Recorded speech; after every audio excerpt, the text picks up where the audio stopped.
or an ancient force or something like that. I mean, magic, it usually comes from either manipulating the material realm or using raw power siphoned from the material realm. What about Aldrin? My magic comes from Bahamut. Really? I think maybe At that I one, don't know. Rubane and looks at you too, like, really? He said I had dragon blood in me, and I only really started being able to use magic after I touched his heart. Fascinating. That's my line of thinking, at least. Your magic was just innate. It was just latent, like dragons have natural magic. Maybe. But then it gets you thinking, if I never touched his heart, would it ever have awakened? True. Hey, Truebane, where does your magic come from? Rubane says, well, like the good wizard here, I usually manipulate the weave, but as a dragon, we are naturally of the elements, so we all have certain elemental powers and abilities. So, like Aldrin. In a sense, can you shoot lightning bolts? Yeah. When I'm yeah. angry. Oh.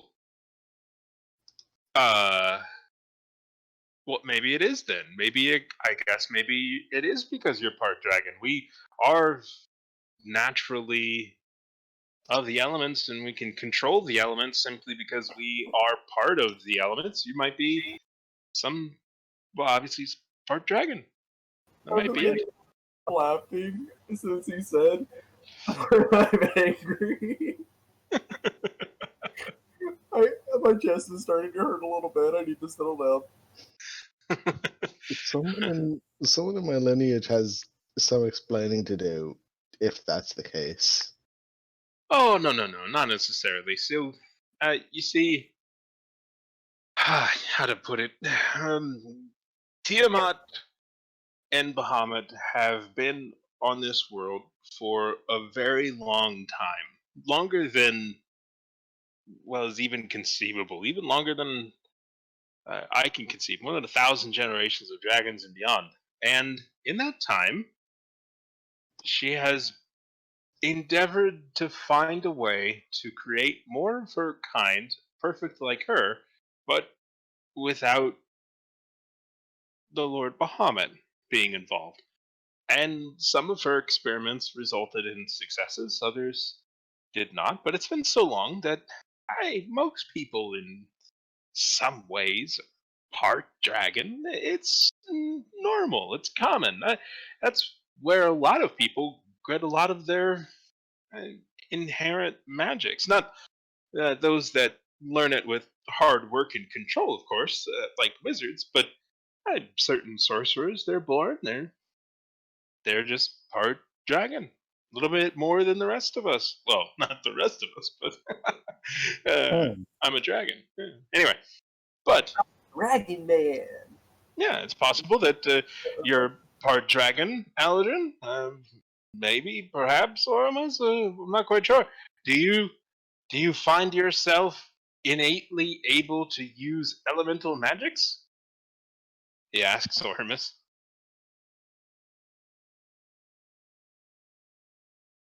Ah, well, there are other sources of power. Nothing wrong with that. I've seen him do a lot of fire and lightning and death and destruction. 5 minutes in, Oramus drops the devil's name. Literally, as soon as he says that, Lee becomes visually uncomfortable. Thurubane just says, "Oh, well, that's nice," and then Molly Moore quickly shouts out that she says, or rather, she could see the stuff that Aladrin can see, and maybe she's part dragon too. And Thurubane says, "Well, it's possible you would be the smallest dragon I've ever seen, but yes, it's possible that you two are a dragon." That kind of makes sense because, out of character, Aldrin is a barbarian, which has innate magic, and Molly is a druid, which gains innate magic from nature. Mm-hmm. So, like, that checks. Oh, you did that on purpose, and I'm just now realizing that. Yes. Yes, I did that on purpose several years ago.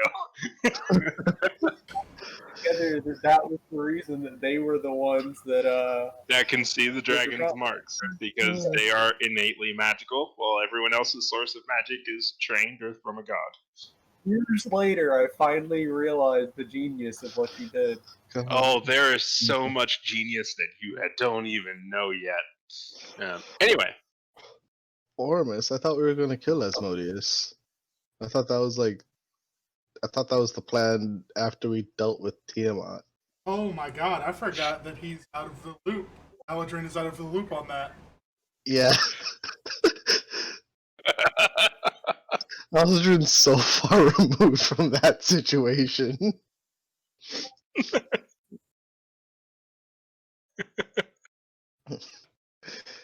So are we not killing the devil?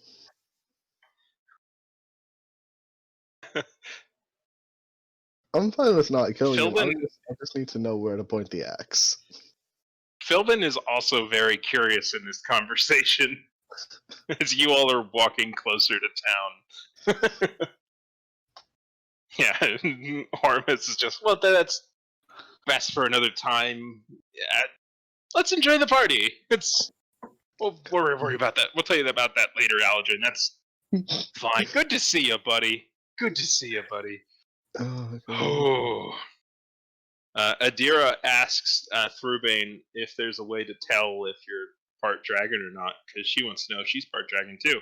And Thrubane says that this is kind of relatively new to him. He mostly just concerned about full dragons and sometimes the occasional half dragon. And he motions to Jacob, and he says it's degrees that we're still learning about. I had no idea that there were elves that could throw lightning bolts like a dragon. That's new to me.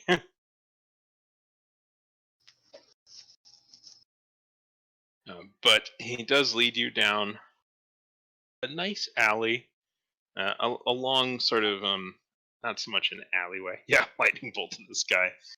Not so much an alleyway per se, but it's like an avenue, and it leads to a fairly large house with large grounds and a very colorful and fruitful garden.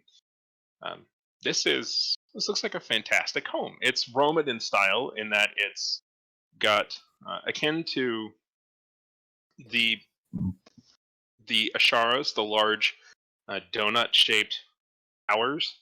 This too, although more square, is sort of a long rectangle, but it's relatively open on the inside to some respects. Although it does look like there are panels that can open and close, so that you can close the walls or open the majority of them for airflow.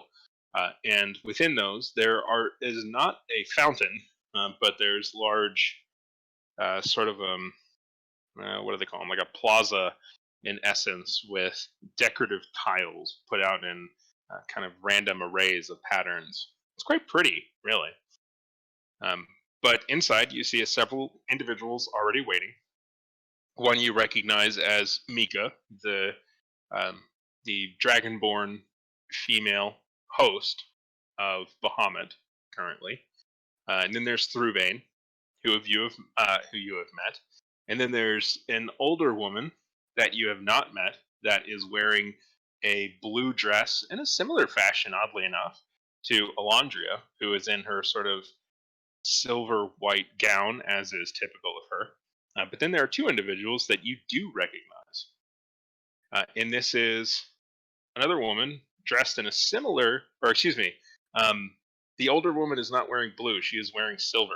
That's similar to the white gown of Alondria. Don't mess that up. And then there's a younger woman that you recognize that is wearing a blue gown that is similar to the silver gown, if this is making any sense. And this is Shin, who you have met at the Iron Gentleman and around town. Ormus spent some time with her and the other fellow, Greg, who is also here. who is dressed in sort of a black tuxedo with a kind of a yellow tie, very similar, in fact, in color to Lee's terrible tuxedo, but it is much better color. And they are already here, and they are already drinking. And Thrubain greets the woman in the silver dress and goes up and says, basically gives her a kiss on the cheek and says, basically motioning to you all, my dear, this is the Blue Tempest. Is that your name as a group, correct? That's right. Yes, this is the Blue Tempest, and they are adventurers, and they are. Well, I've told you all about it, of course. This is Beth. She's my wife, and she says, "Oh, it's so good to finally meet you. I saw you, of course, when you were oh well, the thing with the king, and we. Anyway, I was there, but Comes over trying to show her a picture of the emblem he drew.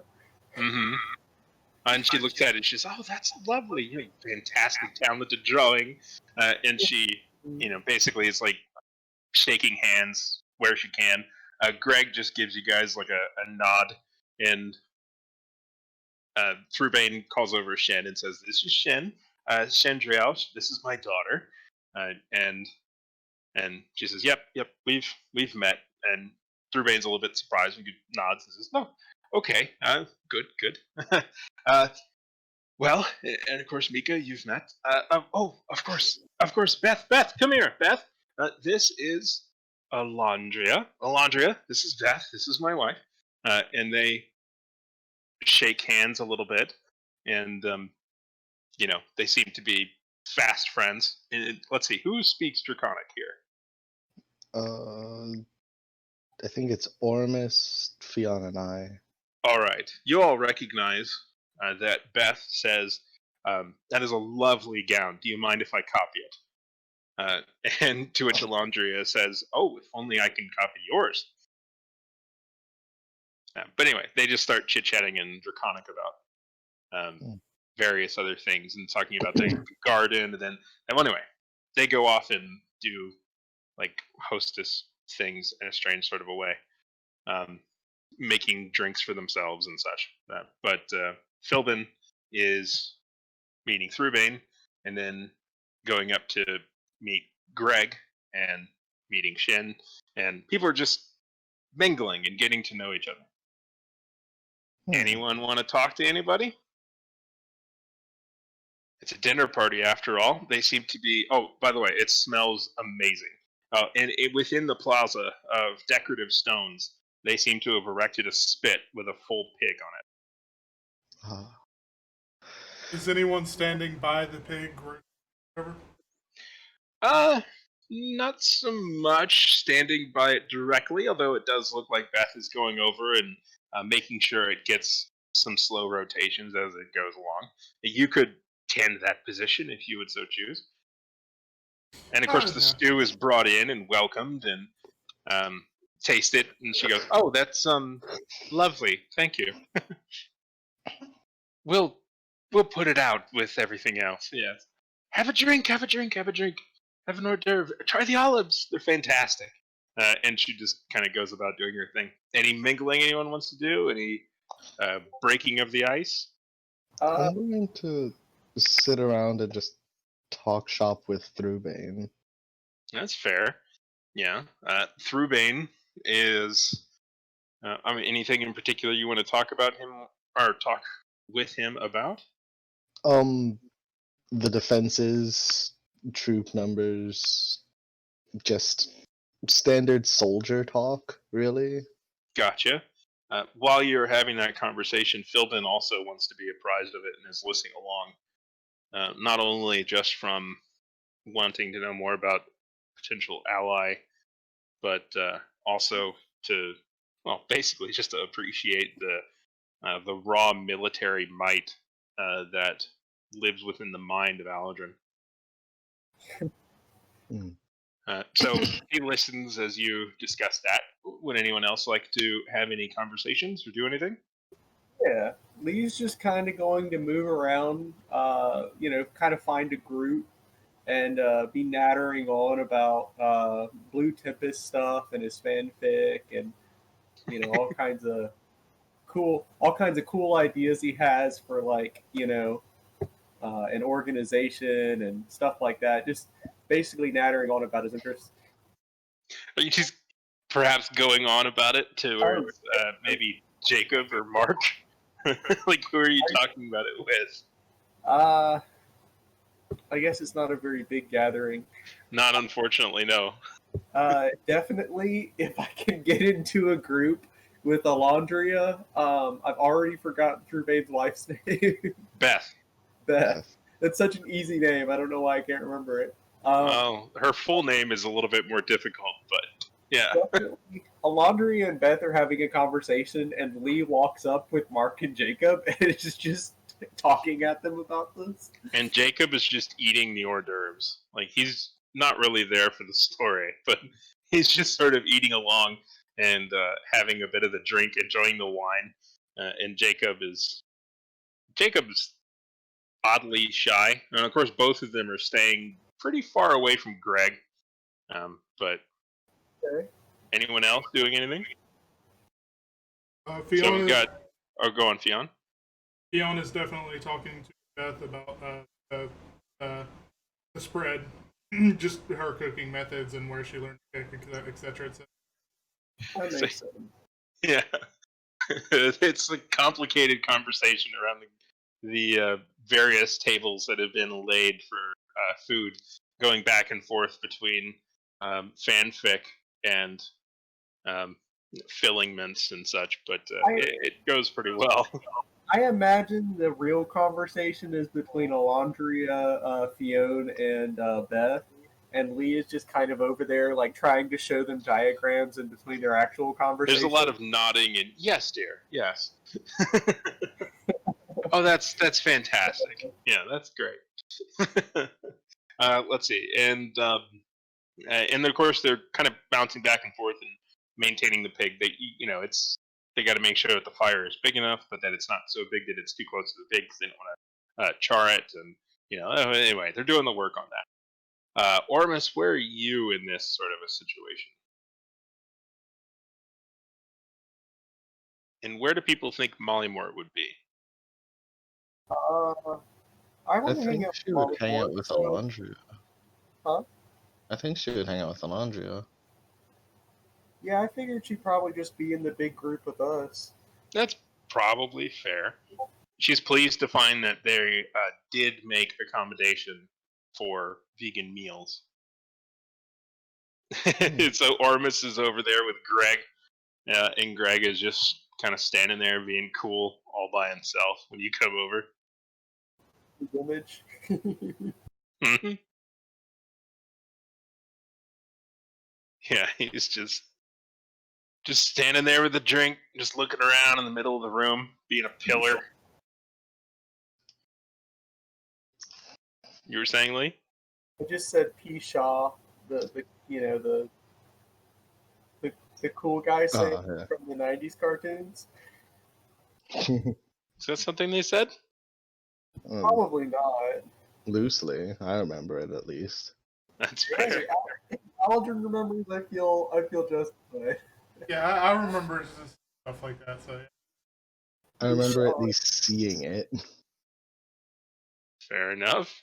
I'm sorry. I'll be quiet. That's fine. But yeah, there's some casual chit chat between Ormus and Greg, and partway through just sort of the discussion, Greg just looks at Ormus, just like, "Come on, you had no idea." But about me being a dragon, about us being dragons, come on, you didn't know that. Wait, Greg's a I didn't dragon. know Jack was a dragon.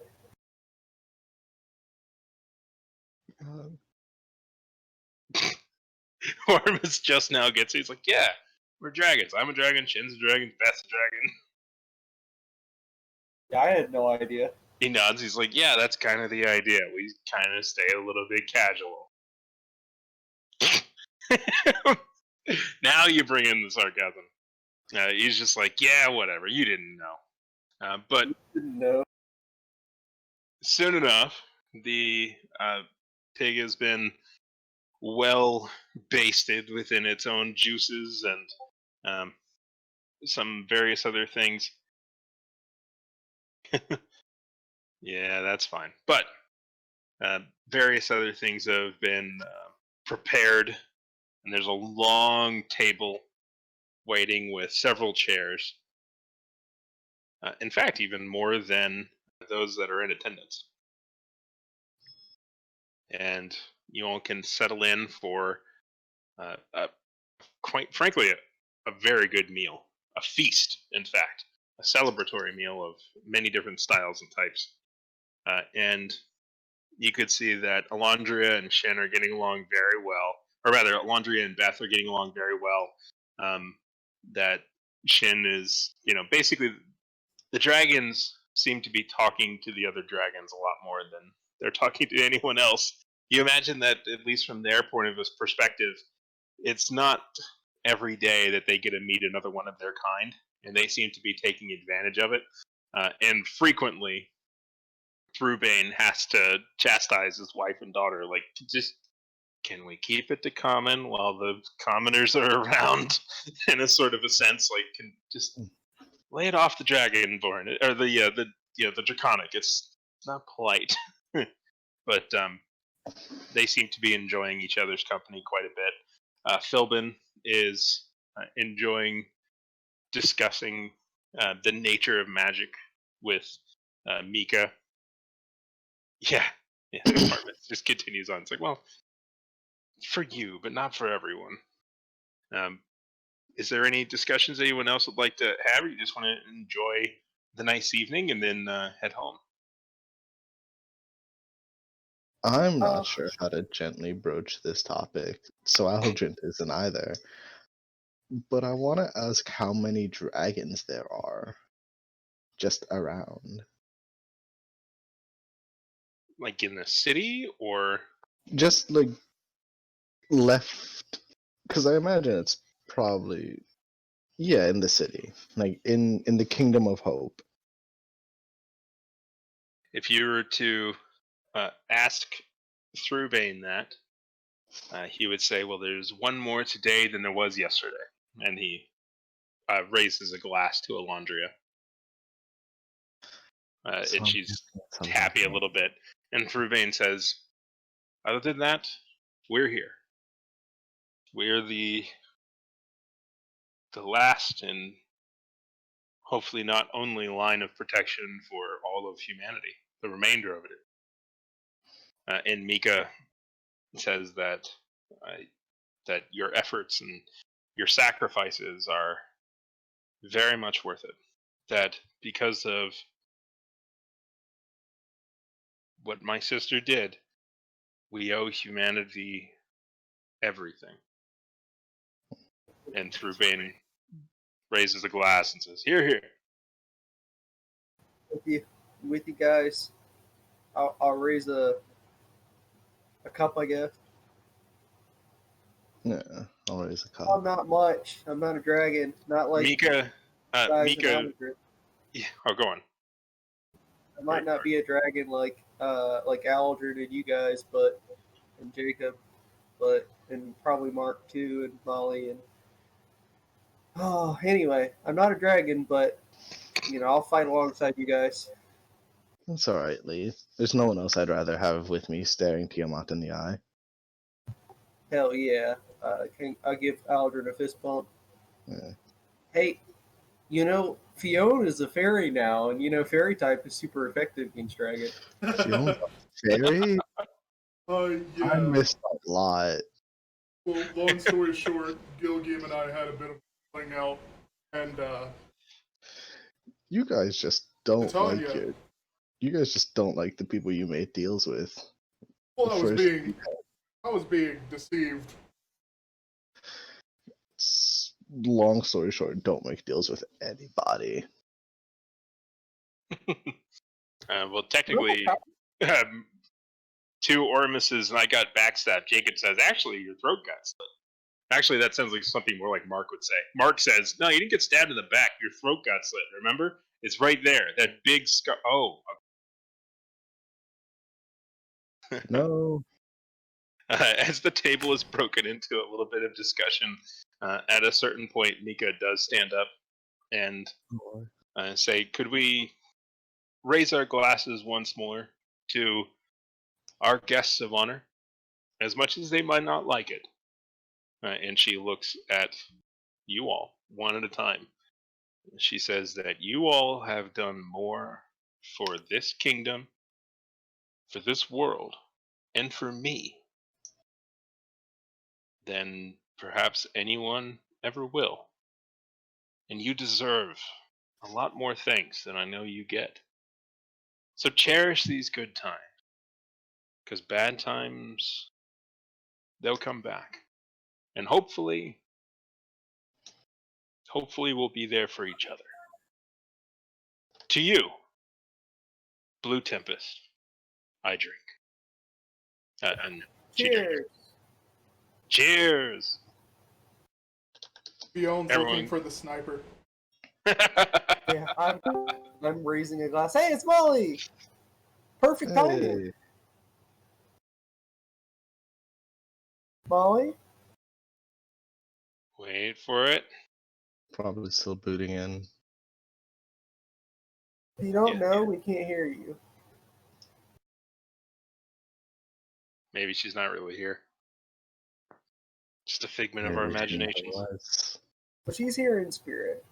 Yeah. Of course. Cheers. Cheers! Everyone clinks glasses and takes big drinks. Greg throws his glass on the ground, and Mark follows suit, wanting to be like the big dragon.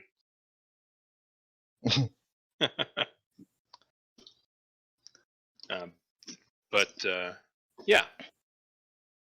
Unless there anything else that anyone else would like to do or say, you've had a fairly decent dinner party. I think I'm good. Who else is? Yeah, I'll be fine. I'm fine. All right.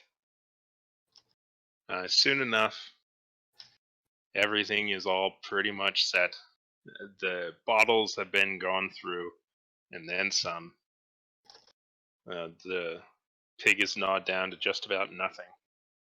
All the various olives and veggies and fruits, and different types of salads and mixes and platters and pies have been eaten. Even a large portion of the stew is gone. Even that. Oh, they must have been hungry. Well, it's a bunch of dragons. I say out loud. You think they were being maybe modest. Yeah, they're just like, yeah. Craig's like, yeah, I already ate, and I'll probably eat again later. No big deal. But yeah, everyone went through all of it, and it was a massive and lovely feast. Quite fantastic. But soon enough, it's time for people to head their various ways. Thurubane offers to walk Mika back to her chambers.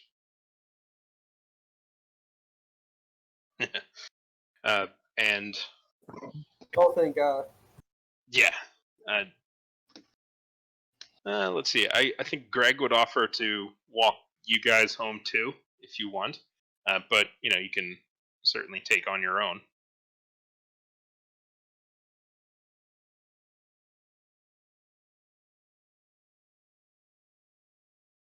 Oh, you don't have to do Yeah. that. Yeah, All right. Thought I'd offer. Sometimes it's dangerous. Utaguro's just. Oh, buddy. Forgot he's here. Oh yeah, he's here. Oh. He actually says, "Thank you" in Draconic. I'm trying to think. Hang on, I can actually look up the word. But anyway, he gives a big thank you in Draconic, and that's not the right button.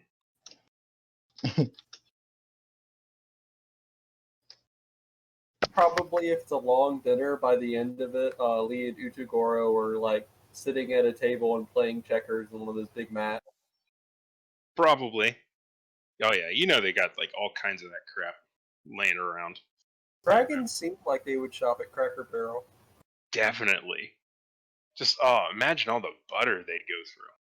Also, entire dinner had a small notebook taking tasting notes. Mm-hmm.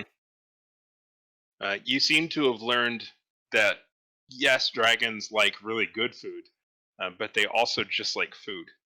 Like they didn't seem picky at all. And it was kind of all over the place. Some of the stuff was cooked really well. Other stuff was just kind of like, okay, I guess it's just something. But everyone seemed to enjoy themselves quite a bit. Food was eaten, everything was good, and you all can head back to perhaps the cabin. Although it's a little bit of a tight fit with everybody, but that's certainly doable.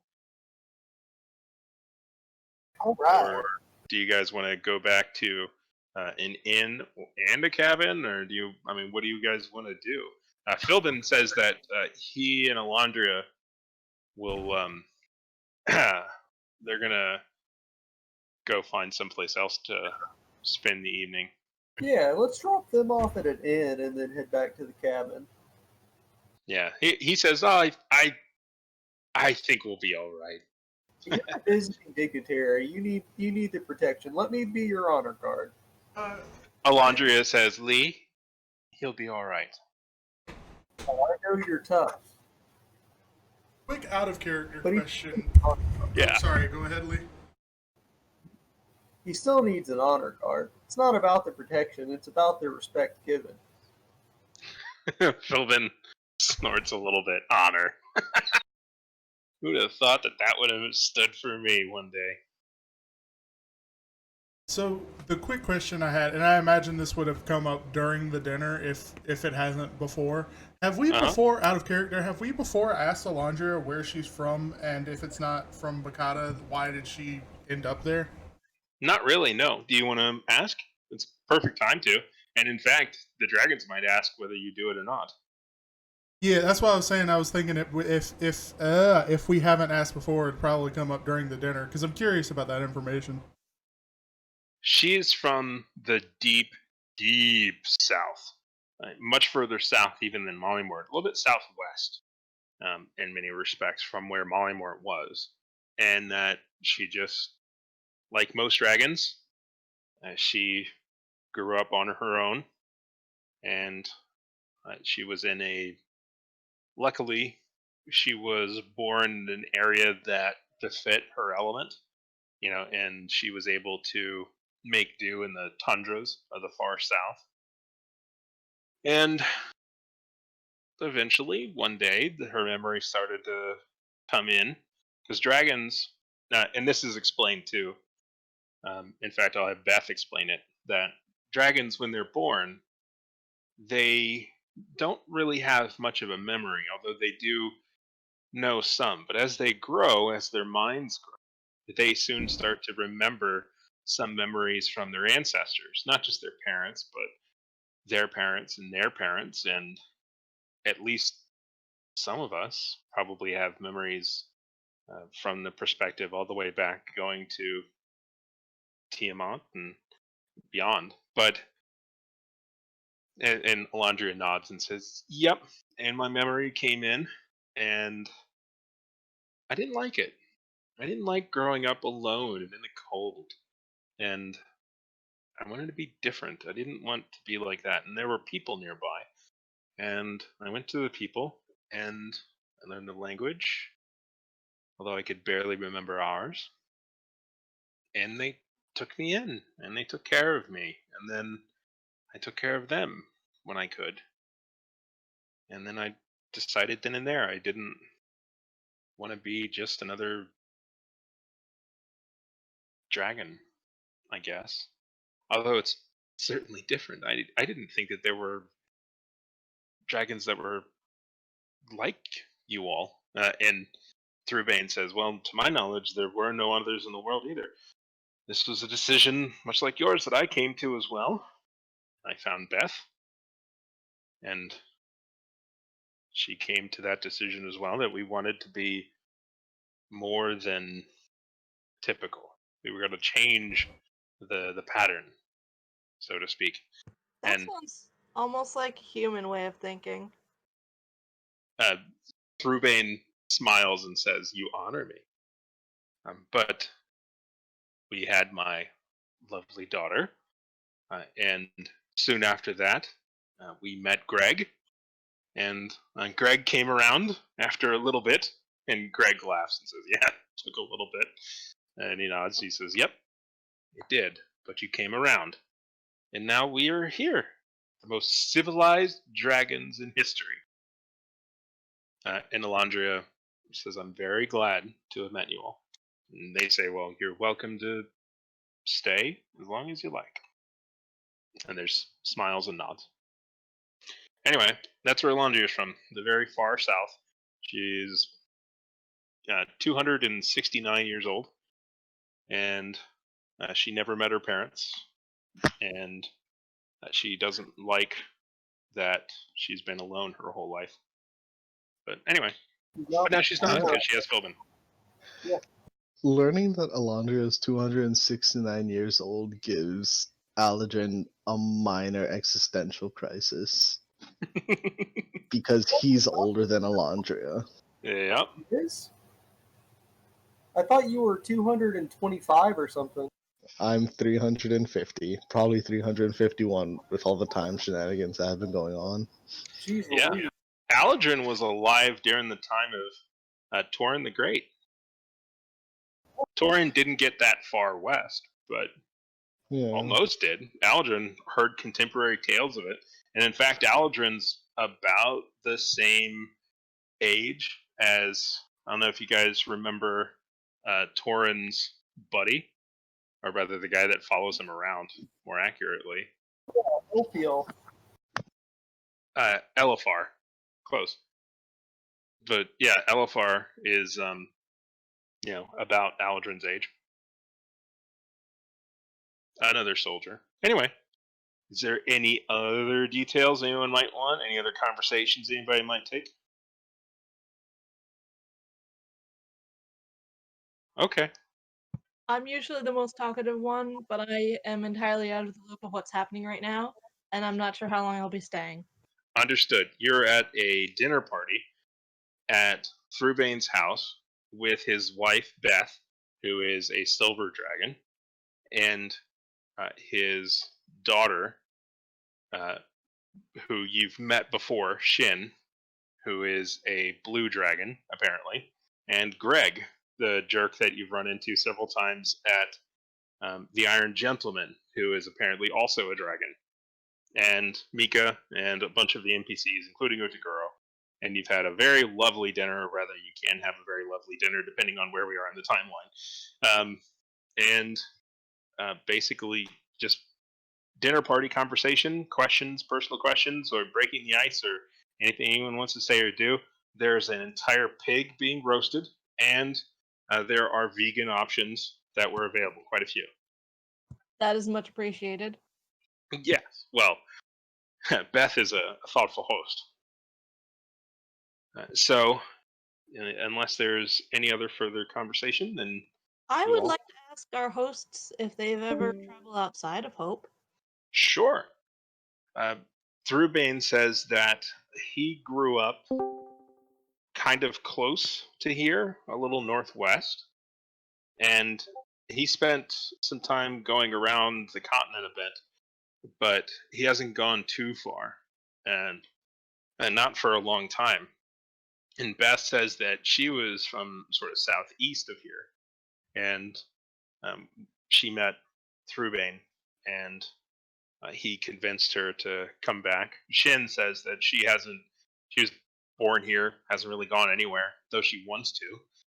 And, her parents both say, well, one day you will, just wait a little bit.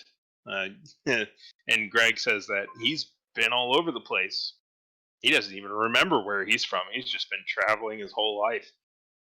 But he finally ended up here and was convinced to stay. So that's sort of an answer. All right.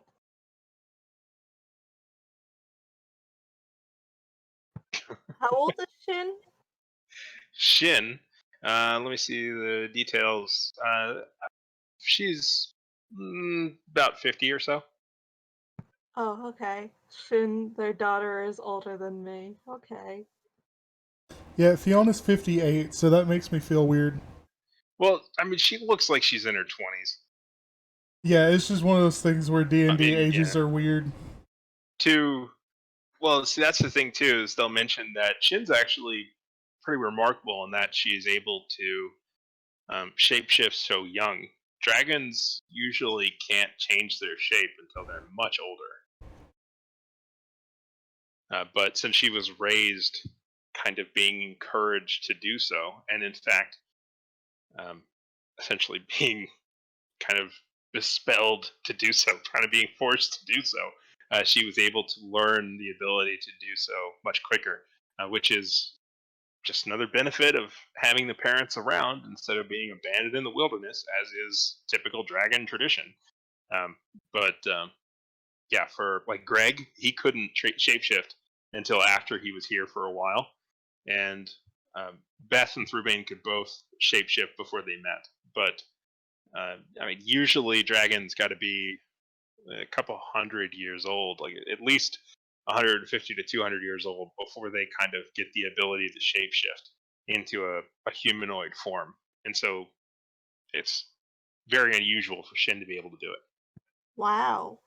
I hope this isn't rude to ask, but like, how old do you guys tend to get? Other than, like Bahamut and all them. Bahamut says, well, we're a little different for sure, but Thrubain says that he's not really sure.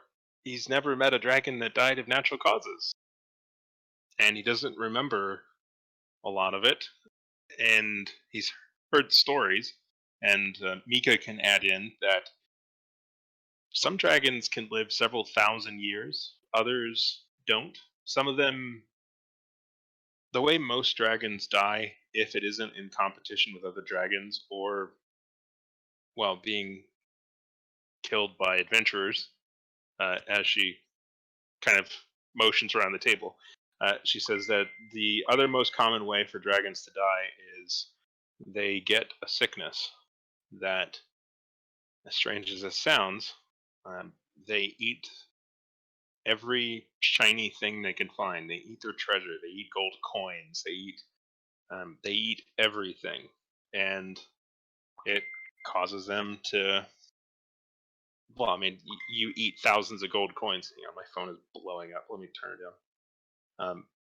If you eat thousands or tens of thousands of gold coins, then you can't really survive on much else. So that's how many dragons go that way. But if they don't get the sickness, then Mika shrugs and says, I don't know, maybe they'll live forever. Can I make a religion check? Sure. For anything in particular? It's a 23. I just want to ask a question, and I want to see if Lee would think of it. Okay. What's the question? What happens to the gold after they die? I feel like this is the right question. Huh? That's interesting. So do you ask that? Yeah. Everyone kind of, dragons just sort of look at each other, and they look at you, Lee, and Beth says, what happens to your bones when you die? You're left behind. Okay, that's why I was asking, because I thought maybe it could be a tribute. Like the tribute used to bring those back to life. Perhaps. I'm sure all of you have heard at some point some tale or story of finding a dragon's hoard. An old dragon, an ancient, truly ancient dragon. The amount of hoard, if they've got the sickness and they've been able to put it off, but have been able to bring it in, the amount of treasure that they can have it's an astounding amount of wealth. Legendary, truly. The gold that they eat doesn't disappear. I don't know about it being a tribute, but anyway. Are dragon turtles under Tiamat or Bahamut, or are they some third entity? At that one, Mika puts her hand up and says, "Oh, don't go looking at me for that. I never did any of that stuff." Oh my. Oh god. I never partook. There's some chuckles as the dragons are a little bit into the wine. But yeah, dragon turtles, sometimes they're just really massive turtles. Other times, well, yep. Oh, that's uncomfortable. It must happen. Beth says, well, there's no real other way to have this sort of a conversation. Like I said, there are a lot of species out there. There's been a lot of changes. The things that Tiamat has done have changed the face of the world. There's very few species out there that haven't, in some way, been touched by her in some way or another. And I mean that metaphorically. Yeah, don't feel bad. Elves are half related to like everything, so and they're not using magic. They're it's like a type of magic, I guess, but yeah, Mika nods and says, "Yeah, exactly. I remember when the Fae arrived." Have something. Yeah, Mika says, "Yeah, I remember when the Fae arrived. It was. They were definitely doing about the same thing. It was an adapt and conquer strategy that my sister certainly wholeheartedly agreed with." You're about a half unicorn, half elf. That's pretty freaky. Those exist? Fiona actually audibly said, "I'm sorry, what?" Utaguro also goes, The most I've seen is a weird combination of elvish bloodlines. Like, have you ever seen a sea elf mixed with a wood elf? It's strange to look at. It's like a brownish blue skin color. Yeah, but I at least get that. The really weird ones are like the legendary origin of the winged elves, where they're like they just had a really close relationship with these giant eagles, and eventually they became one race. And anyway, I heard they were druids that got stuck. yeah, I guess that makes more sense. I didn't know that could happen. That's a bit concerning. Adira is also concerned at that. That explains all the half elf, half animal stuff. I feel less weird about that now that I know that they're probably druids. But, I mean, maybe like a million years ago or something. Like, they shifted too many times between one form and the next, and they just got stuck. Well, they didn't necessarily get stuck all the time. Some druids, I think, might choose to live their life as an animal. Yeah, I can understand that. I hope it doesn't happen accidentally. That sounds scary. I don't really imagine the potential repercussions from my wild shape. But then you could potentially be like a god for a new clan of druids that are half gnome, half something else. I don't get that. You could have a religion. We already have a religion. Lee holds up the Phillips Bible. Adira says, yeah, druids don't really. It's not about being worshipped. It's not the point. It's about nature. Yeah. Their religion is more along the lines of less gods and more animism. Everything has a spirit. Hmm. Well, not necessarily a spirit, but it all has magic. Yeah. I wonder if treants are just druids who got half fused with a tree. Adira is just looking at Aldrin now, like, where is this coming from? The real questions. she looks over at Mollymort and she's like, I've been spending weeks with him, and this is the most he's talked the entire time. Well, We're his friends. I learned She's like, well, that that's good. I learned that dragon turtles were made by a dragon mixing with a turtle, and suddenly it opened my mind to a lot of hellish possibilities. Yeah, Philbin says hellish. Yeah, Fiona says, "Yeah, I've been quiet this whole time, just thinking about it. I mean, like, I thought dragon turtle was just an expression for big turtle, but oh my god, I mean, Yeah, Ormus is like also like hellish. Philbin from the standpoint of that he is in a relationship with the dragon, and the idea of mixing with the dragon shouldn't be so scary. And Ormus no. because he doesn't want the negative associated with hell. No, not mixing with the dragon isn't a bad thing. But can you imagine a dragon mounting a turtle? Okay, let's change the conversation a little bit, shall we? I mean, who says it was the dragon that mounted the turtle? That is a fair point. Mika Maybe says it was that's the true. My turtle. sister did have a tendency. To be fair, though, my sister does have a tendency to be a bit dominant. Huh. Okay. Yeah, that makes sense. That poor turtle. Mark goes, "This is the best party ever." He's great. Didn't know what to say. He's just kind of standing there with his mouth agape and just kind of moving it up and down every once in a while. yeah, like same. Fiona's just real deep in thought.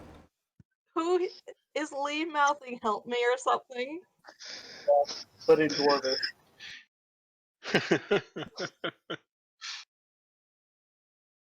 It is a fantastically successful dinner party with lots of colorful and enjoyable conversation, drink, food, even a little bit of dancing.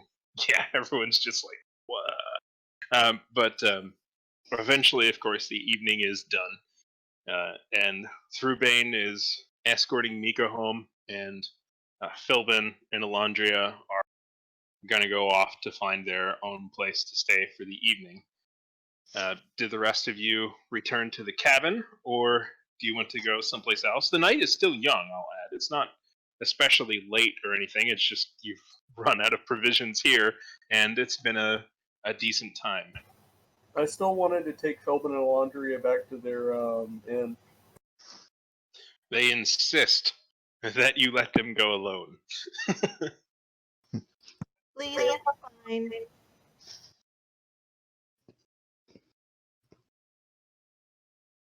So do you return? How many of, if any? Yes, do drag him along. How many, if any, do go back to the cabin? Does anyone going to go back to the inn? Does anyone want to do anything else? Greg seems like he's going to go to the Iron Gentleman, and Shin does as well. You're going to get a nightcap, but anyone else want to just get some rest? And because of course you're going on a whirlwind adventure the next day. That's what I was gonna say. Is Lee wants to go back and get a good night's sleep. Yeah. Yeah, I'll head back to the cabin. All right, Aldrin, Fionn, Ormus heading back to the cabin. Mollymort, you as well? Yeah, I want to stick with Adira. Okay, yeah, Adira goes because Aldrin's going. And Jacob and Mark actually say that they kind of want to go get drunk with Greg. He seems cool now. But Jacob is your teleporter. You could insist that Jacob come with you instead. Because, you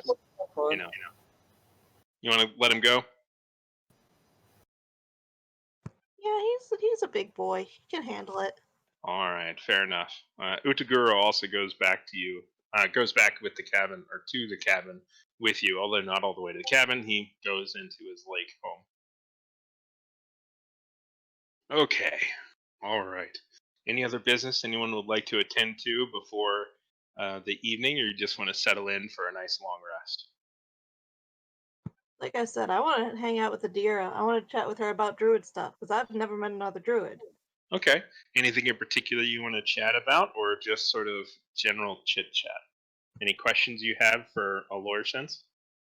I do want to basically start with, so you do turn into animals too, right? Can you like talk in druidic, and what else can you do? She says that I can speak Druidic, and I keep trying to turn into stuff, but not quite there. I think I I can't remember if it was a dream, but I think I turned into a like a prairie dog once, but I'm not sure.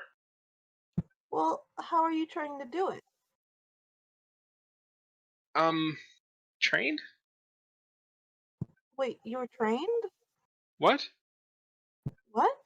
Wait, did you say how are you trained to do it, or how are you trying to do it? I asked how were you trained? How were you trying to do it? But then I thought she Oh, saw something about trained. well, no, she. Well, I was confused. I thought you were asking trained. She says that she's just thinking about an animal really hard and just I guess I don't really I don't know. Did you spend much time with those animals? Because, I mean, the first animal I changed into, it was one that I hung out with a good amount. I don't spend a lot of time with a lot of animals. Is that kind of the I mean, do they I don't how do you do it? How do you do it? She's been hanging out with Aldrin for the past couple of months. It's true. She hangs around that animal. Yeah? I mean, well, you can't turn into an Aldrin. Nobody but Aldrin can be Aldrin. Too high CR. For real, though. That was really good. That was good. Oh, That's some premium nerd humor right there. But yeah, she says that yeah, she hasn't spent a lot of time with some animals. I mean, she has some, but she usually just kind of lets them go about their business. She doesn't like to bother them. Well, they kind of got their own wavelength that you kind of got to match with. You got to figure them out. She nods. She says, "Oh, okay. What was the first thing you turned into?"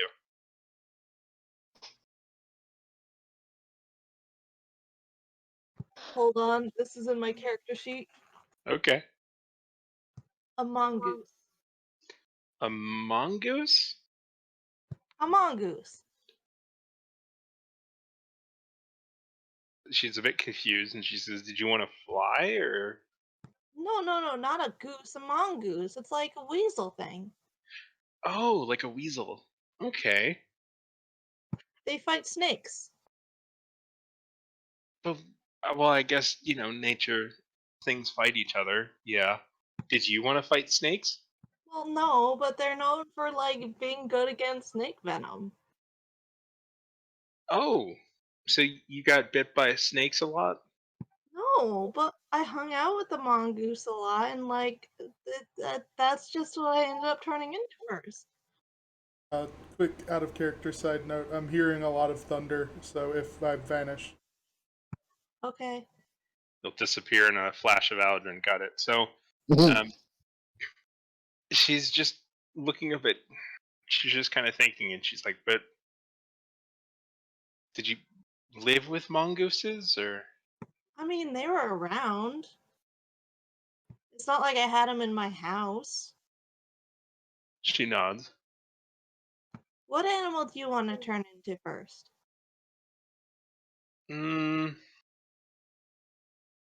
I don't know. They're all so wonderful. Well, pick the one that you think you can relate to most. Hmm. Maybe a snake? Okay, that's a good one to start with. I'm gonna hang out with you as a snake for a bit, okay? And then just vibe with me and, you know, Just when you feel up to it, give it a shot. You can do that. You don't have to be around an animal. You could just be around something that is turned into an animal. I don't know, but I am an animal, so it's not like I look like one. I've got an idea, by the way. Yes. Molly, can't you turn people into animals? You could turn her into an animal to give her some practice. Yeah, I could do that. I can't do that today, but I can do that. But I can hang out with you as an animal for today. Then tomorrow you can turn her into one. Yeah, she says that. I guess that would be cool. I mean, you'll have some experience being that animal, so you kind of have an idea of what living like them is like. Makes sense to me. They did it. That's what they did in Sword of the Stone. She nods. And Yeah, she's please do. Ayara, are you okay with that? Not Ayara, Adira, excuse me. yeah, it's fine. I keep with the names. She nods and says, "If you think it'll help, sure." What's that? Yeah, what are you going to try? Fingers crossed. I'll let him talk.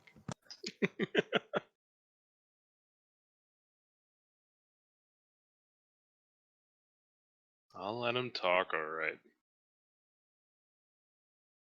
Let's see here. Snake. Yeah, I was just trying to find that myself. Yeah. So the closest port of it would basically be something akin to, not a giant constrictor snake, but maybe like, well, anyway. But yeah, a couple of snakes. Just a small snake, not a venomous snake or anything. She ever visualized being an animal. She says, no, not really. I mean, I don't know. I've never really done this before. Do you turn into animals too? Oh yeah, all the time. Or do you mean Ormus? Because he has done it a few times, but that's different. That's not druid stuff. That's different magic stuff. I don't think it'll help. Oh, okay. Well, they can try, I guess. But if you think, you know the ways better than me. So if you think that just being around a snake can make me be able to turn into one, then yeah, I'll do it. It's fine. Visualization exercises. It sounds like some New Age, uh, Scientology bullshit. She's gonna be one of those snake people with the drinking the venom. Snake people are a different thing. I know, but I know it's a different thing, but I think that would be kind of funny too, where she just starts getting really into snakes. That's something we've never encountered, to my knowledge. Sneeple. Yeah, you're right. Well, Don't know if that's a good thing or a bad thing. You had the spider folk. That was kind of cool. we Yeah. don't know that we've never encountered Steeple. Well. I mean, look how long it took us to figure out that Alondria was a dragon person. Mm-hmm. Kinda took us a lot longer than it should have. Yeah. But yeah, just give visualizing it a shot. Just be a snake. Just tell yourself like you're a snake. And tell yourself what snakes do and do that. Yeah. All right. Yeah, and with Ormus sort of walking her through it a bit, I'm assuming you all got back to the cabin. You're basically like on the porch, kind of having this discussion as she's just thinking it. And she's got her eyes closed really tight, and she's just trying to picture being a snake and thinking of what it would be like to be a snake and kind of really visualizing it through and all of that. This is the weirdest acting class. I know, right? I knew acting classes got weird, but wow. Method, man. Now be a tree. Be a tree that's blue. There you go. I want to see how blue you are. All right. So Die. she just continues to just kind of try to find the difference between thinking and feeling being a snake, and just trying to focus and everything. Um, how late do you all want to stay up with this topic? Sleep. I'd be up for doing it decently late if she's up for it. Yeah, she'll stay up for as long as she could stand. Eventually, she does start to get tired, and she says she's got a headache from thinking like a snake. All right. Well, I'll turn into a snake and hang out with her. Maybe. Oh, okay. You just—that's cruel, man. Make her think she did it.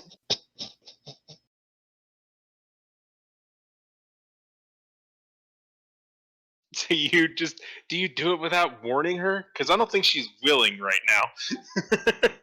You're like, hey, do you want me to turn you into a snake first, or? He lets her get into the right headspace to let her think she's doing it, or? Because that's the thing, is like if she's visualizing it and then he does it, then that totally that undercuts. That's a cruel prank to play. She says that she's not sure. I mean, she wants to be able to try and do it on her own. She's not sure if that'll help because it's like Molly and where it said, it's a different type of magic. Yeah, feel it, but yeah. My point was that if Molly turned her, she would be able to feel what it was like to be a snake. But I suppose polymorphing would work for either. If Mollymort, if you want to offer to turn into a snake, that's appreciated too. But yeah, she's just thinking about it, and she thinks that maybe she needs a snake. Like you said that you were just around a snake a lot. Yeah, I mean, how do you trigger a wild shape, Mollymort? Like, is there a certain dance you do? Like, what is? I was going a little hard. Power Ranger. It's like there. Sarah. Yeah. I choose form of. What's that? Sure. But yeah, she's just thinking it through, trying to feel it, trying to picture it, giving herself a headache. Is anyone else doing? I'm Go on, gonna Mollymort. turn into a snake. You just Me turn too. into one? Yeah. Well, do you describe the process as you turn into one? Like Yeah. how you... I'm gonna tell her it's not any kind of like ritual or anything.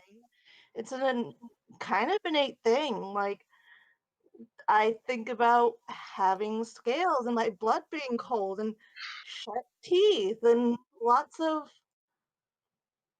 seeing with light instead of, or warmth instead of light. Have Adira, this is a weirdly philosophical question, I know, but do you want to be a druid, or is this just something that everyone does and you just did it to be like everyone? She shrugs and she says, "Well, I mean, I am a druid. I mean, I'm not really sure if there was anything else I could have been." You give me anything you want. You gotta feel it, Ayara. I mean, Adira, I apologize. It's fine. I don't know why I have so many names that are very similar. I apologize. That's my bad. You gotta feel it. If you don't feel close to nature, it's not gonna happen. And she says, "I do feel really close to nature. I mean, I love nature. I feel like I'm a part of nature. I'm in nature. I love nature." Be that part of nature. You just gotta fill a different role in nature. Maybe you're more ranger than you are druid. I still maintain that I think Ormus had the right idea. Just turning her into a snake would allow her to think like a snake, to feel like a snake, and that might actually help her get into the right headspace. Yeah, I don't disagree with that. And I mean, I think me being around her as a snake could help too. Good start. I don't know if she. I agree. I don't know if she's quite ready to be turned into a snake. Maybe we Yeah, should tomorrow. she's a bit hesitant. She's quite nervous in that. Ormus keeps offering, like, we can do it. We can turn you into one. She's like, I don't know. I'm gonna Have do you it on my own. Have you ever considered just not being a druid? Like, What are you even saying, Aldra? Do you not like that I'm a druid? no, it's just that you seem to struggle with the druidic arts. Maybe it's not for you. There's Well, no shame in maybe that. we're not all as talented as Mollymort. Maybe we're not all as talented and innately powerful as Aladrin either. Yeah, it's just Aladrin's line of thinking of if a soldier isn't good at swinging a sword, maybe they're better at shooting a bow. Aladrin, let me just put this out there. That's an extremely dragon-like way of thinking. If you're not, you just expect to be like super good at something, and if you're not good at it, maybe it's just not for you. That's such a dragon thing. I mean, maybe. Probably is. Super dragon way of thinking, I think. Yeah. Theon offers. He says, I don't know if it would help, but I Lasagna gave something kind of summon, but I don't know if it would help you to be around them because I don't know how real they are. I mean, I could try if you would like for me to summon some snakes for you to be around. Honestly, I think right now I just kind of want to get some rest. And Ormus adds that just because she's not good uh, at it like right now, it doesn't mean that she won't be great at it. She's like, yeah, exactly.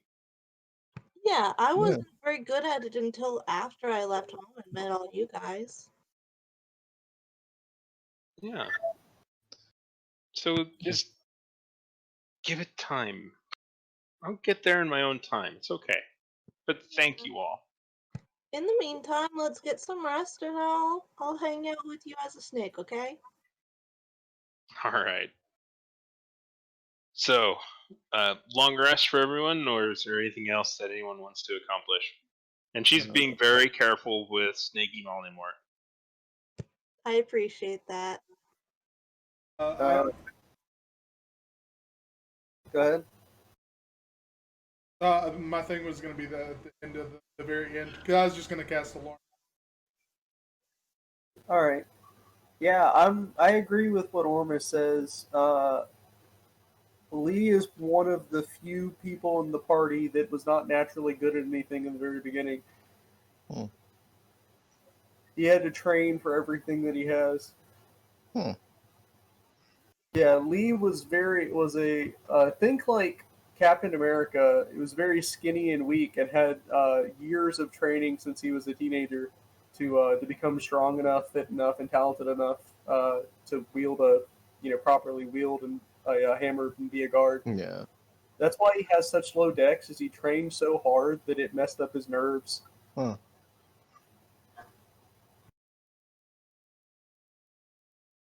Well, Adira says that working hard is definitely good, but it's not good to hurt yourself to do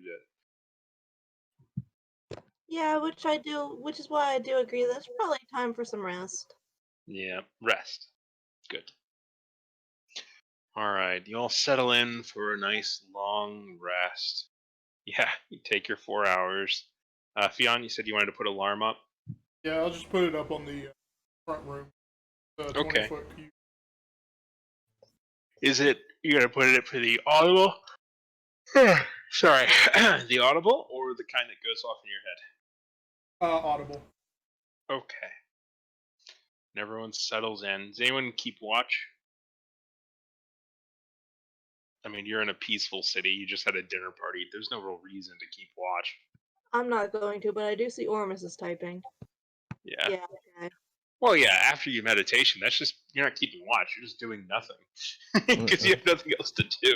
Oh, and I obviously I specified, our entire party, um, Mark, Jacob, anybody that's friendly to us, like our typical Philbin, Andrea, doesn't Okay. trigger it. And Adira at this point. Yeah. Yeah.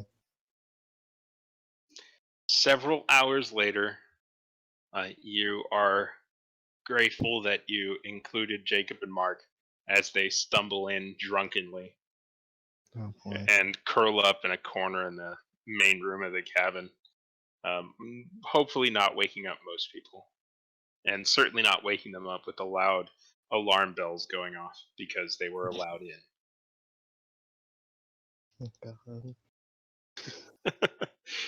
But a long rest is had, and Oramus is trying to cook once again. When he wakes up, he's going to try and make some breakfast. Theon, do you want to maybe give some cooking lessons, or do you want to let him just kind of do his thing? I think I'd probably ask him, like, hey, sorry. Hey, do you want any help with that or any pointers or anything? Oh, hell yes. I will pat him on the back and say, I'm sure you'll do great, and cast guidance. Teach me. Lee is up early as always. Yeah, so yeah, Fionn will help out. There is a constant slight noise that you think are those loud waves out on the lake? No, it's Mark snoring. No. All right. I guess. Go on. What were you saying, Lee? I said get up early like always and go swimming, I guess. I assumed so.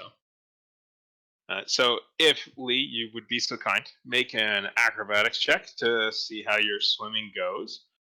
And on the, I'm sorry, could you say it again? Yeah, I apologize. Athletics. Okay, if I had to make an acrobatics, I would have done very poorly because I have a 0. I apologize. Acrobatic. No, it's fine. It's terrible, unacceptable.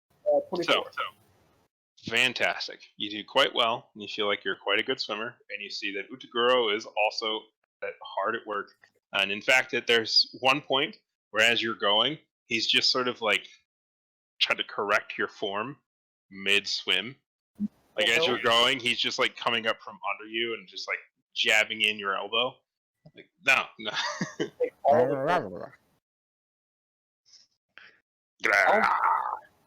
Yeah, I'll take whatever he shows me.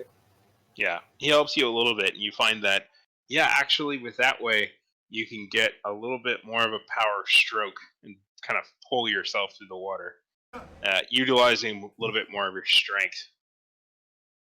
Because he's a pretty beefy swimmer. Like he goes straight to the bottom.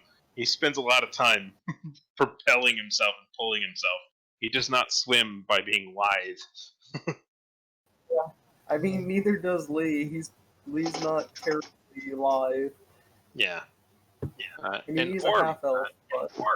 Indeed. Oramus, if you would be so kind, if you could make a survival check to cook with guidance from Mollymort, and at and at advantage due to Theon kind of looking over your shoulder and getting your back.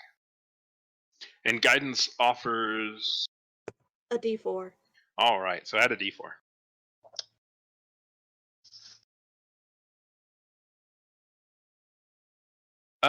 If you want, I can roll it for you, but I think it's you rolled 2d20 and then drop 1. Yeah. Like D, I forget. Yeah, it's RD roll 2d20 DL1. Yeah, DL1. You know, I'm gonna copy and paste the rules, and I'm gonna pin them to the top of the game rolls because I keep forgetting. Yeah. Nice. That is pretty darn impressive. Plus a D4. Okay, wow. Guys, I don't want to alarm anybody, but this is a very good breakfast. Like Theon, even you're surprised at how good this is. Like, wow, this. I mean, obviously he did it with your help because, I mean, without you, this would have been okay. You nudged him along the way a little bit because without you, if you were to rate this on a scale of like this is a 25 for sure, but if you were to rate it in another sort of a sense, this probably on his own would have been about a 9. Would have been about on par with what he did yesterday, but with just a little bit of pushes here and there, this came out really good. And also, of course, with Molly Mort's in a little bit of aid and help, but this is a really good breakfast. Not too greasy, not too much pepper, just fantastic and delicious. It's making do with the locally available ingredients. You've got a little bit of leftover meats and various vegetables, so you could probably have something akin to like a mushroom omelet being involved. There's certainly some fish going on because there's quite a bit of fish, which is of course Theon's specialty, at least for quite a while. But yeah, I mean, he's able to put together a pretty darn good meal. Anyway, you have a nice meal, a nice long rest, and how you guys feeling? Eye on the prize? Want to go to another world or another part of the world? Yeah. Yeah. But, after I'm done swimming, can I try to give Udugoro pointers on fighting on land? Since he has spent a lot of time on land lately, but I don't know how much. Do you want to do some sparring with him? I kind of want to show him how to use like axes and hammers. I want to show him like the forms and stuff. Maybe try some unarmed melee first. Okay, yeah. How about we Yeah, do just- some wrestling? Yeah, do some wrestling with him. So make an athletics check against him. That is 23. 23 is pretty strong. Pretty strong. Let's see what he's got to offer.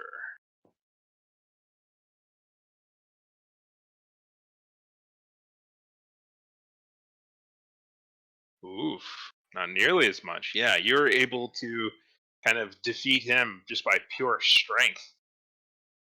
Because you're able to, you're able to bring to bear a lot more on land and strength. As you're kind of going back and forth. He's definitely quite strong, but you are stronger. Than me though, isn't he? Hmm? He's bigger than me though, isn't he? I'm just stronger pound for pound though, right? He's not super big.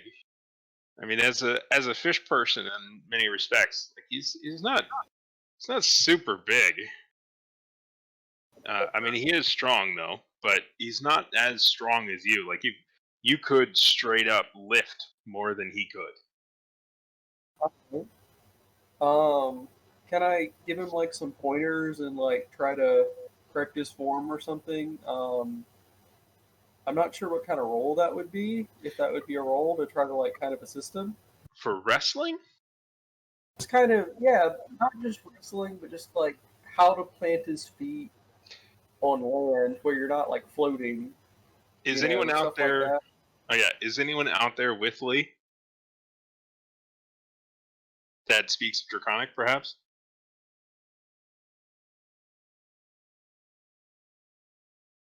I think Armis and I would be in the kitchen, so I think isn't Aladrin the only other one? Yeah, Aladrin, would you be out there?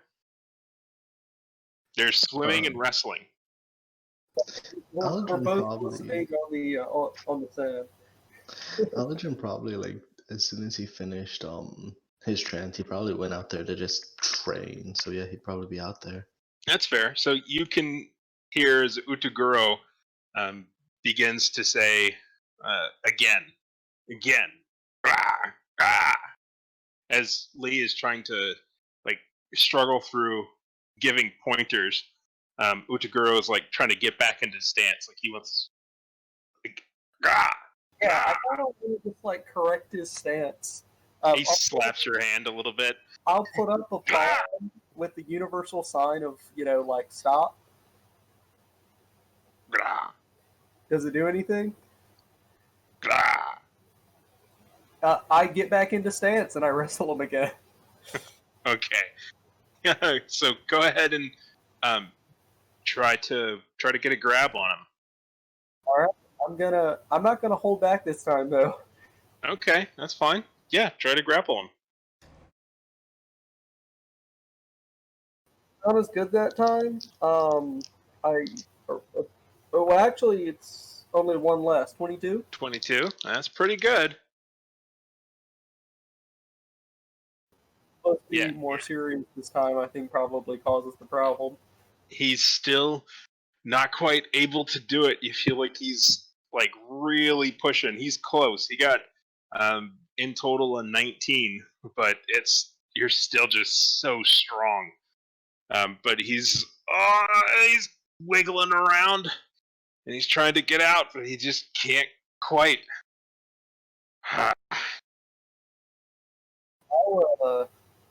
I'll let him out and put up a hand again and be like, let me show you. He's just kind of sits there. He seems a little disappointed in himself. I'll make my stance again, and I'll kind of nod at him like, okay, now you make this stance. He kind of copies a little bit. All right.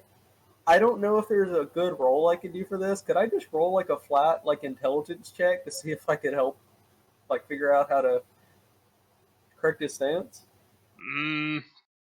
I would say this is in many ways more of a wisdom check. Okay. Because part of it is about being able to perceive his stance and how his body is different, plus how to kind of interpret or how to get this across to him with the language barrier. Possibly an insight? An insight could be pretty darn close on the line of it, yeah, sure. Okay. That's an 8? Okay. Yeah, you're like doing the motion for him to do what you're doing, and he just kind of follows and does exactly the same. All right. Can I wrestle him one more time and see if he's improved? Sure.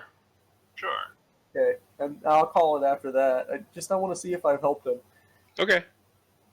Go for it. I'll basically let him. I want him to demonstrate on me what I showed him, so I'll just roll it. I'll choose to roll it with disadvantage. Okay. What'd you roll? I still have a really high plus, but it rolled really bad. So He rolled an 8. Okay, then I still did better than him, I think, because I think I have a 12. As he does everything you do, and he does everything you kind of motion for him to do, and he does it, and it still doesn't work. And he just goes, and he begins storming into the water. I feel like a bad teacher, and I'll go back inside. He flips you a flipper. But yeah, he just goes, I'm kidding. He seems disappointed in himself. He was hoping to do better, but he goes into the water, presumably to continue to train even harder than he already is. I'll call after him and I'll say, keep it up. At this point, he shows you a flipper. No, he just and kind of waves a little bit dismissively in a way, but not like rude dismissively, but like, yeah, I get it. And goes into the water. Since everybody else is hanging out outside in the water and training it, Lee? I was going to head back in. Alright, sorry, I just saw your thing lighting up, but couldn't hear you because my volume's a bit low. Since everybody's in the water and outside and training and stuff, can I try to get Adira out and encourage her to get in the water? Sure. Yeah, she's a bit new to it, and she's just like, yeah, I know Allergen's really big on water. I grew up in the desert. It's not a lot to like. Look at this. Look at this. And she's motioning to the lake, which this is only a small portion of a much larger lake. But she's just like, I saw the. I mean, it wasn't my first time seeing the ocean, but it was so big, so much water. But I mean, yeah, I guess I can go in it. I can't really. I don't know how to. And she Swim? makes like a dog paddle motion. Oh, oh my. Yeah, I can help with that. You're really helpful with everything, aren't you? I try to be. You Our know, fire doth know us the best. Out of character, I think she would enjoy Aldrin showing her how to swim more. true. You know what else knows how to swim, though? A lot of snakes. She nods and she says, "That's true. They can go through water like they can go through sand." Yeah, Get in the So? water. so maybe this will help. She nods and she says, "Yep, maybe it will." And she Be just kind of careful, looks at there the might be water. another giant crab. You're saying, Allergen? Be careful, there might be another giant crab. A giant what? And she Crab. backs up from the water and she's like, "Oh, There's the giant It's crab. fine. We killed the last one. It's fine. Don't worry about it. there are sand crabs in the water?" How big was it, Fion? About your size? Bigger than that, I think. The shell is used as the roof for the porch. Yeah, so I'll point at Huh. Yeah. This thing. Oh wow, I didn't see that in the dark. So, I mean, I wouldn't worry. Well, It's so big. There's a big hole in the top too.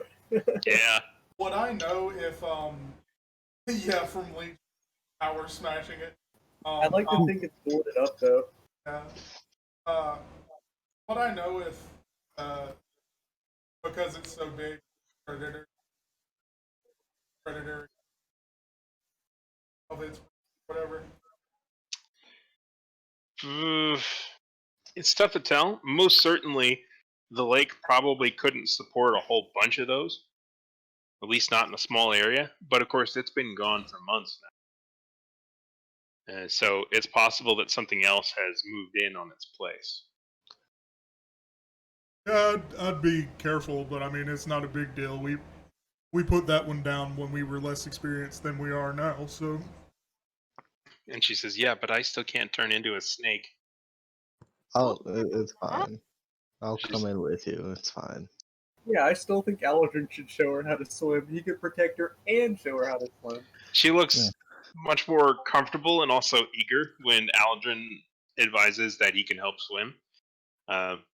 And, they swim a bit. Aldrin, if you would please, just, I don't know, make some kind of a. What skill do you think would aid you in teaching this woman how to swim? It would be some kind of intelligence check, I think, to teach.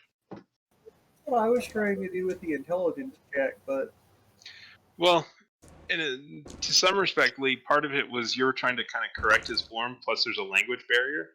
And also, because he's a whole different species than you, it's the ways of his body to work as a bit different from yours to work. Plus, in the end, it didn't really even work. But yeah, in terms of an intelligence check, I don't know what an intelligence check would kind of bring to it. Instead of telling her to just swim like that, I don't know how that would. I don't know what it can bring to it. If I may posit, to teach something, I think. You're saying, Fion? Lee said something that makes a lot. Just saying, intelligence is just good for teaching in general. Most of the time, you are knowledgeable about something, and you impart the wisdom of like the forms and like the practices and stuff. In some respects, yes, with some stuff. But I mean, when it comes to swimming, the names of the forms, like there's sort of a knowledge aspect that can come into it, yes. But Yeah, see, that's what I was gonna say. Is like I feel like it would be a check of like as if you were doing the skill yourself because you're relating how Yeah. to do the skill. Yeah. I mean that works as well, but I just thought of something. It's kind of a social thing if you're kind of showing them how to do it. It's almost swimming is like charades kind of. Would that be a charisma or like a dex? Maybe. I suspect that a charisma could go pretty well, or maybe a dex, or maybe an athletics, something along those lines. I can see how any of those would help kind of in this situation. Charisma could be good because you're kind of relating it. Yeah. I just thought of that. Yeah. Well, I Yeah, that thought makes of that sense to me. Yode. Oh, thanks. That was great. Yeah, so I'll just There's almost make there's almost a performative aspect to it. Maybe a performance check. yeah. I'll We don't make get a those very often. performance. That's an actual 1 for a total of 3. Oh, So you get into the water, and Aldrin just goes, "So it's easy. You just go down there, and you take a couple of big breaths of water to get used to it, and then you just swim." Yeah, you I just, mean, you to just be do it. fair, that is Aladrin's experience. So I would not have allowed that. Mollymore immediately jumps in with it. No. Aldrin, remember that we can't all breathe underwater. Sorry, Mollymort, if you would. Just Say for his- no. Yeah, a little bit of an interruption. Want to perhaps just swim around a bit and let her kind of figure it out from it if you want to make an athletics check, Aldrin, to show off. Yeah. Well, did she say that she can at least do the doggy paddle? No, she says she can't. Oh god. With an athletics check, that's much better. That's a 20 total. Okay. You begin to very quickly and easily swim like the giant fish man you are. Not quite like the giant fish man that is frustrated at his inability to tackle Lee, but like a different type of giant fish man that only Aladrin is. And she's extremely impressed while watching your almost art-like swimming. You don't think she's gleaming a lot, but she's enjoying the show. But that's something. She tries. She's in the water. She's in the shallow water, but she's in the water and she's moving around. That's something. Progress has been made, and breakfast is served. You were saying, Molly Mort? I was just gonna ask if I can try to teach her. Yeah, sure. Go ahead. Throw it. What do you want to throw at her? in the background, Fion floats past with 3 blue frogs on his chest. What can you bring to this Make environment, them this challenge, Molly Mort? I can bring teaching a normal person how to swim in the normal way. Perfectly reasonable. If you would make a roll of some kind, let's just see how it goes.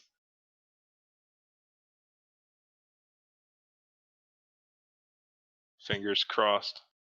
I'm debating what kind of roll to make that. I just got a great idea that would really fit Molly. You know those lizards that crawl across the sand? Yeah. The motions they make are very similar to swimming because of their sprawl nature. You could use your druidic knowledge to impart. Think about how the lizard crawls across the sand. Yeah, make it relatable to her. Yeah, and then you could justify it as being something you're good at, like nature or something. Yeah, I can allow that. Yeah, if you want to make a nature check to describe other animals and their movements to try and get her to replicate the movements of certain desert animals that are similar. Yeah, I like that idea. Surprisingly, I don't have proficiency in a nature check, but yeah, that'll still get me 18. 18 is pretty darn good.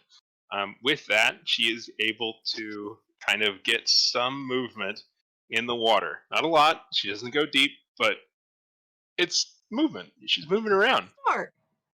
And she's like, I'm doing it. I'm swimming. Yeah, good job. You can actually improve because you got into it. You've gotten started. Yeah. Thank you very, very much. She gives you a hug. And breakfast is, of course, served. It is a fantastic breakfast. So good on an empty stomach that's been working out a little bit. Although you're still in, some of you are a little full from even the night before that big feast, but this is just, this is primo. You feel as ready for an adventure as you perhaps have ever been, or maybe you could benefit from a nap first, but you're ready for an adventure quite possibly. Is there, Absolutely. so for this, I'll remind you, in case you all want to do it, because I don't want there to be any regrets later. Somewhere in the city, Alondria and Philbin are possibly still here. If you wanted to find them to say bye, or if you wanted to talk to anyone before you left, you can. But other than that, you could just teleport off to see if you can find the net. I kind of want to say goodbye. Yeah. Yeah. I also just want to make sure and like iron out any potential wrinkles we had in the plan. Of, I think, did we talked about potentially teleporting some people to Hope, right? There were some discussions about what you wanted to do with the soldiers of Bricata, and whether or not they would be teleporting slowly and steadily. But the tricky part with that, of course, is that if Philbin isn't doing the teleporting himself, which he doesn't seem too eager on, then you would have to give up Jacob to be doing that, or find some other teleporters, or you'd have to find some way of sending them all to Terenia. But then there's some question of getting, basically, the plan that Philbin seems stuck on is that he wants to, for his own interests and for the interest of the city, to conquer Verbanville, to make sure that Morningstar doesn't have a hold of that, and then they can send shiploads of soldiers to Terenia, Okay.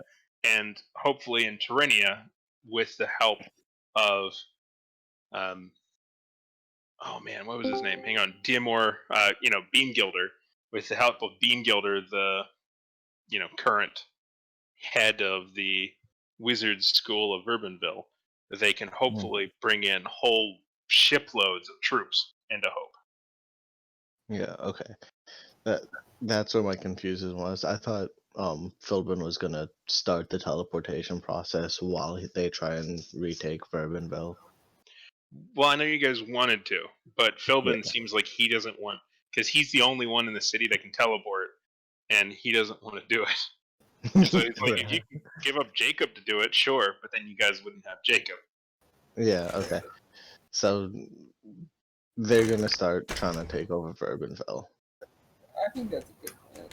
And they want to do that anyway, because as it might have come up in some of the small talk conversations with Ruvain, that there's a bit of a food crisis going on in Bacata, and part of that has to do with all of the supplies have to come in through, basically coming in through Morningstar. And because Morningstar has control of the Long Road, they have control of Verbanville. And so Philbin's basically like, he's like, yeah, we're gonna probably have to go to war no matter what. Yeah. Okay. So anyway, so what do you guys want to do? I still want to go say goodbye to him. Agreed. All right.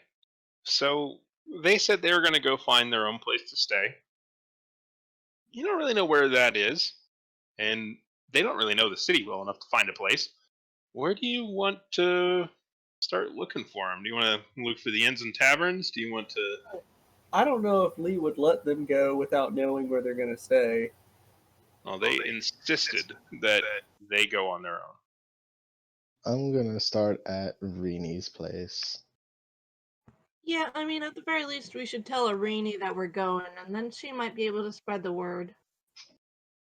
Yeah, I send frogs out. Just go to the local inns and start looking around. Okay. Yeah, just start asking if they saw a dwarf in a Speedo. Excuse me, have you seen a dwarf in a Speedo? I'll remind you, he wasn't actually in a Speedo this time, but he had dressed up a little bit. He had, oddly enough, he was wearing a bit of a skirt, but whatever, it's comfortable, and a Hawaiian shirt. Yes. But so you're heading to Arini's first. Who do you bring with you in terms of NPCs? Mark and Jacob. Okay. So Adira stays at the cabin. Oh, I assume that she's always just following.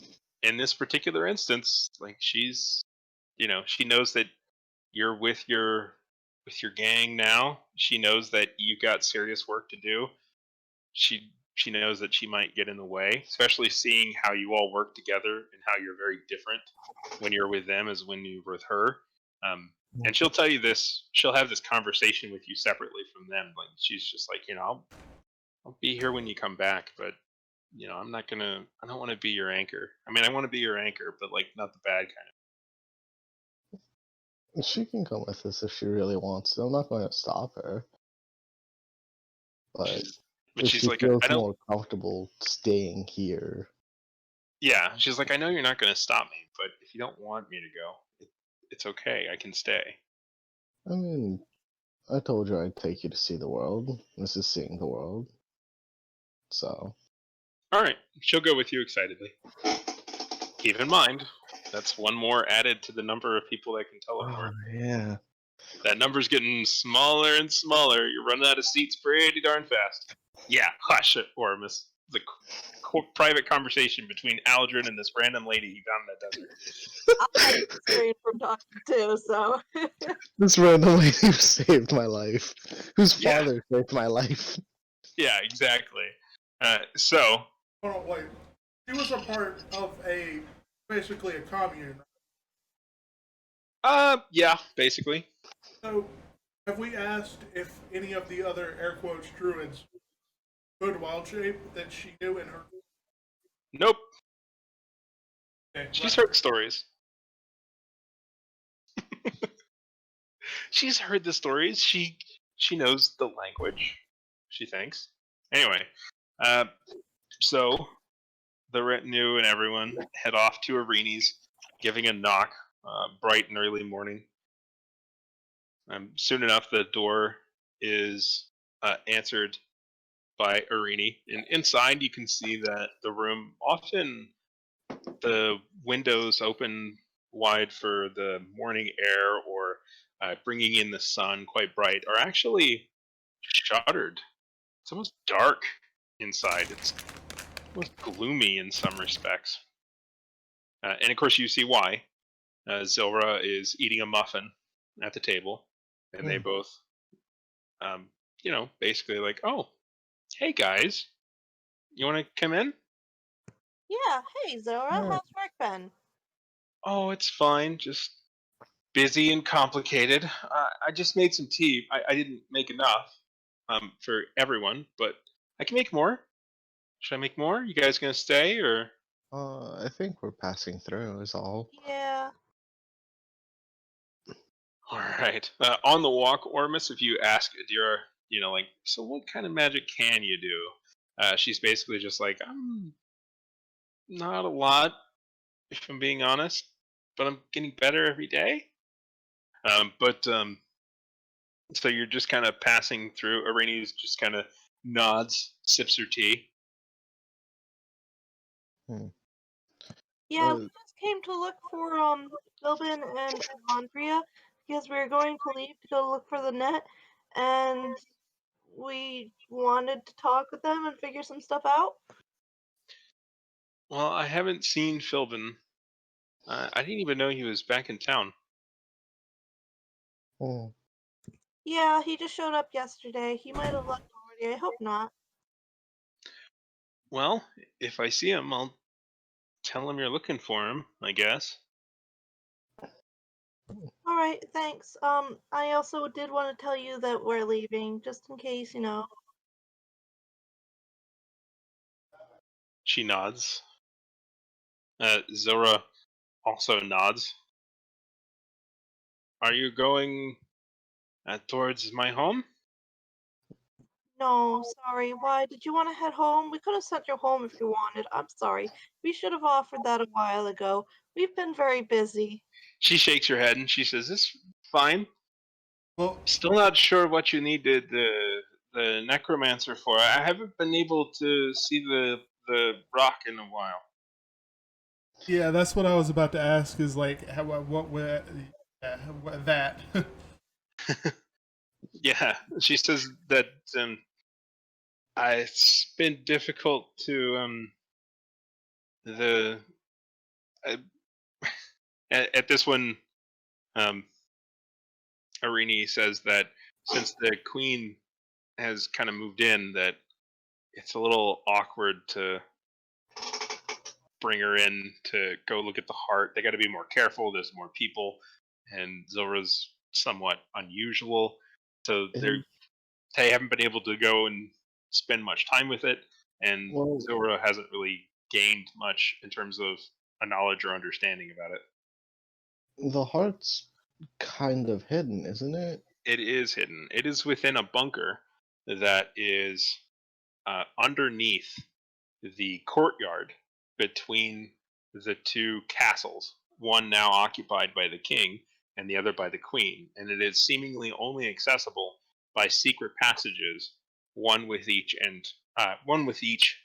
within each tower. We should And probably make sure it's not accessible by the king anymore, because if that was found out, that would be bad. yeah, Rini, you can travel kind of freely, right? Inside the castle. Arini nods. So why don't you take Silver there, leave her there, and sneak her food, resources, whatever she needs? Silver has work. Does she? Yeah, and Arini says, "Yeah, she's got to work. Oh. Yeah, but I mean, yeah, we sneak in there when we can. Mm. It's not every night." And Zora's Yeah, no. just says, "It's still big rock. Don't know what I can do with it." Can you make it flesh?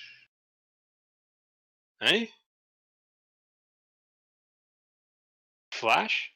Flesh. Flesh. Ah, Flesh. I can make, yes, flesh, not necessarily body.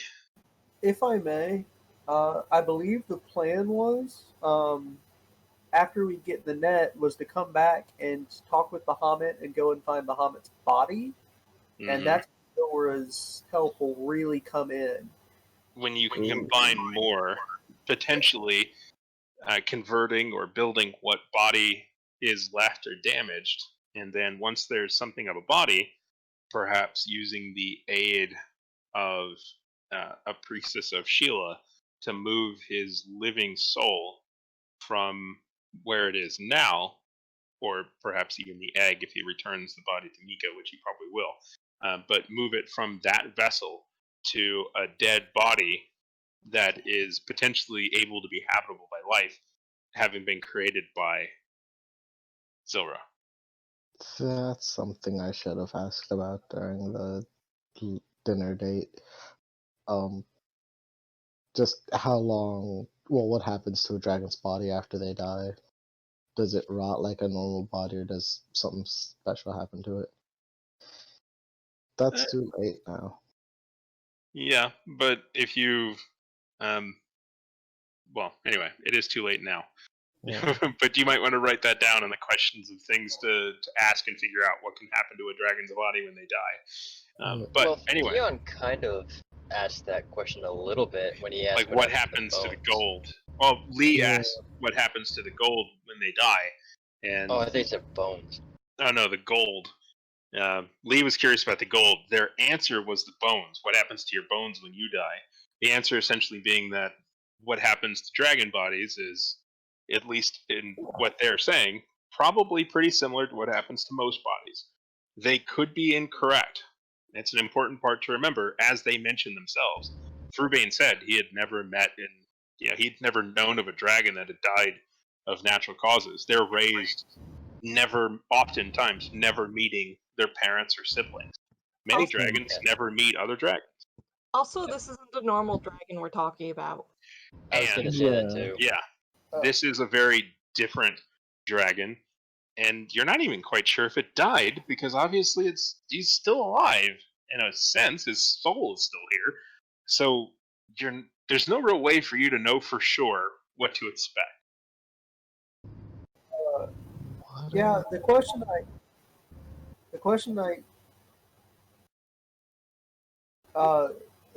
I didn't ask was, because this is just in bad taste. Have you ever seen a dragon's bones?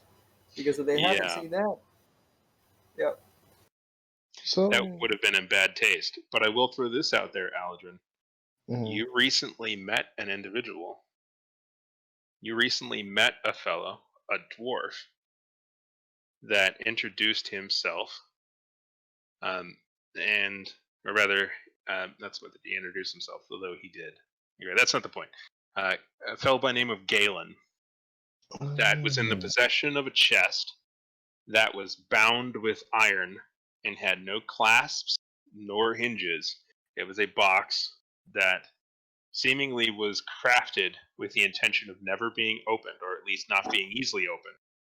And you knew that when you meditated upon this box, that you were able to find some spark of Bahamut, and it was in the box. And that he was going to Tyrannia. I will say, Aldrin, that lead will be good because once we get back with the net, we can come back and explore the thing with Bahamut. And the most likely way that we'll be able to get to the thing with Bahamut quickly is through Tyrannia. So Yeah, Did he say how long he was staying in Tyrannia for? no He works- idea. Yeah, he did not. Speaking of how long people are staying, I probably shouldn't stay for too much longer. Mm, It was a pleasure to have you. yeah. Bye. Quite yet, but Gotcha. So, where do you want to look for Philbin next? The Iron Gentleman. Yeah, like I said, I would have sent my familiars out to the first three. Why can't I words? Taverns and inns, etc. Yeah, that we would think of. So like the inn that we used when we first got here, probably the Iron Gentleman. Yeah. Other than that, I don't know. Now, the Iron Gentleman doesn't have rooms. It's just a bar, basically. Yeah. So that one you can take off the list. One of the ones that does have rooms that you stayed in for a while is called the Salty Drumstick. That's the one that Mark was kicked out of. Hmm. And they don't seem to be there. Your familiars don't see them there. If his familiars come back and Fionn says that they're not in any of those places, I think Lee's just going to look at the group and say, hey, they didn't tell us where they were going. I don't see any reason why, obviously they don't really, last night was their farewell. So let's just go ahead and get on with it rather than trying to run around and find out where they are. yeah, I kind of agree with that. This pretty easily could have been avoided if they had wanted us to see them off. So let's just go ahead and head out. Be realistic. Yeah, Mhm. sounds good to me. Which is why I sent them out, is try and cut down our lead time. All right. Yeah, you were not able to find them at the two places that have rooms. They weren't at Arini's. They weren't at the tavern. Really, unless he's found Yield, Airbnb, or they're shacking up in an alleyway. There are only two places left with beds that Philbin even knows or is able to get into, and those would be the palaces. And maybe they're there, maybe they're not, but you all can head out if you like. So, you want to just teleport from the middle of the street, or To the cabin, get everything, prepped and stuff. Okay. Heading back to the cabin, Jacob is able to draw out the circle in the sand again and whisper sweet nothings in the ear of the book again to Lee's notebook. And he stops at the last moment, almost with the expectation that there would be an interruption again. The notebook whispers back. No, it does not. Gray wonders why it's so neglected. Yeah. Gray whispers deeply inside. But let's see, we got Aladrin, Theon, Lee, Molly Oramus, that's 5, plus Mark and Atira and Jacob. So that's it, right? No one else to bring? Lee doesn't have his goat. The goat is not summoned. Yeah, the goat is not summoned. The goat would have loved the dinner party. Oh yeah. I'm trying to be smart about how many people we're carrying around. It's fine. Okay, you technically have room for one more, but yeah, you all can head off, and poof! Almost instantly, you go from a slightly gloomy but decent morning to a very bright morning. It is so surprisingly bright. There's so much light coming in to this tavern. As you look around, it's a bit of a strange place. There are only half walls. It's completely open all the way around, and you can hear waves in the distance. There's not even a door. It's just Okay. half walls and then openings. You were saying, Molly Mort? Are there people?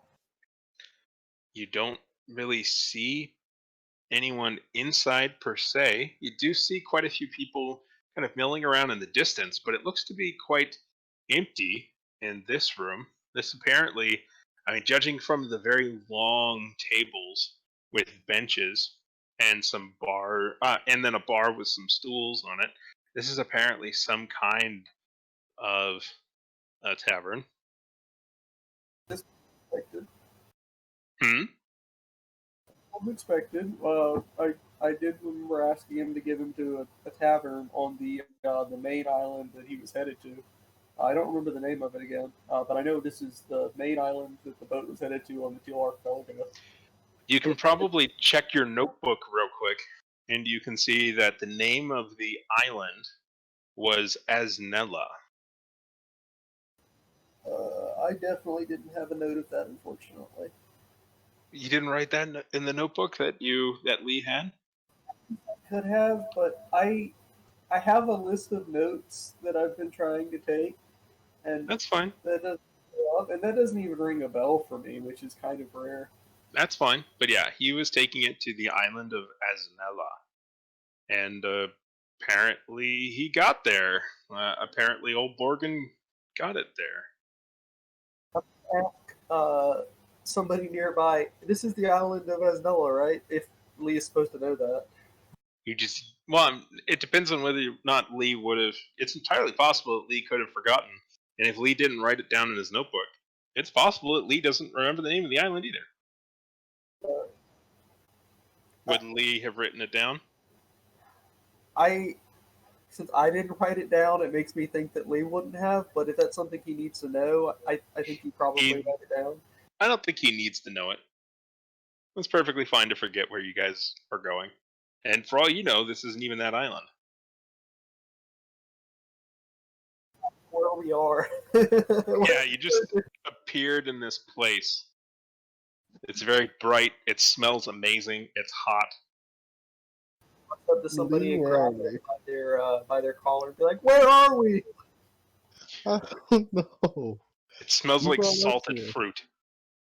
Like it's the air is spicy and fragrant.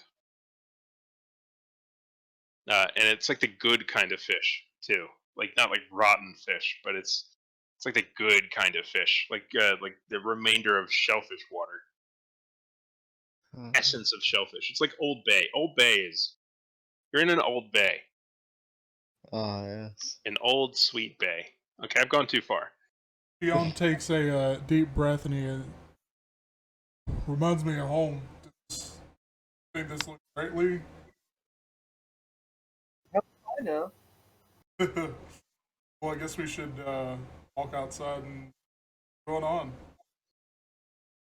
Going across the well-worn floorboards and going out through a gap in the half walls, stepping into wide, clean but sandy streets that are covered with sand, although you can feel that it's sturdy rock underneath, perhaps paved with stones, but simply with sand blown everywhere and all over, and seems unavoidable. It seems to be some sort of a sandy, almost beach community. Several other buildings are similar to this, quite open. Others are less open, that have traditional structures of windows, though the windows are open, but they even have doors. As strange as a concept as it might seem to some of these other islanders, but looking around, as I said, there are quite a few individuals. A lot of people are milling about, going to and from various ships of different sizes, all throughout this port. And you can see through this port, it seems to be in a relatively large, I don't want to say lagoon, but it looks to be that there's. Okay. So I sent you a map earlier. If you like, I can send it again. It is. Hang on. I have a thing for this.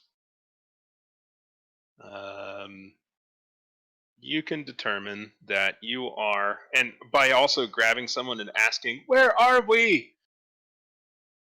You can learn that you are in a place called Grandlow Port, and you're right on the edge of.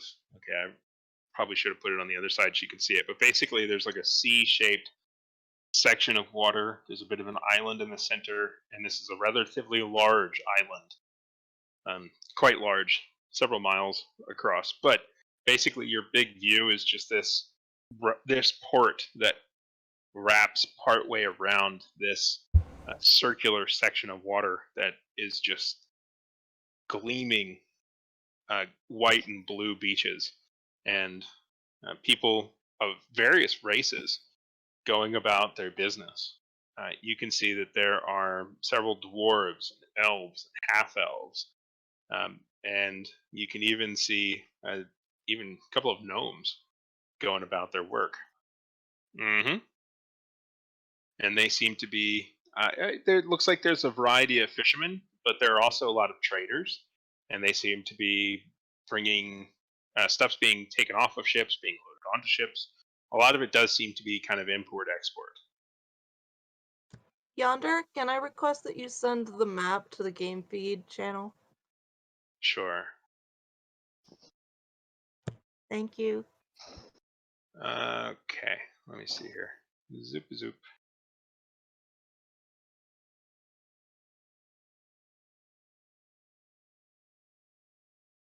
Oh, nope, that's not what I meant to do.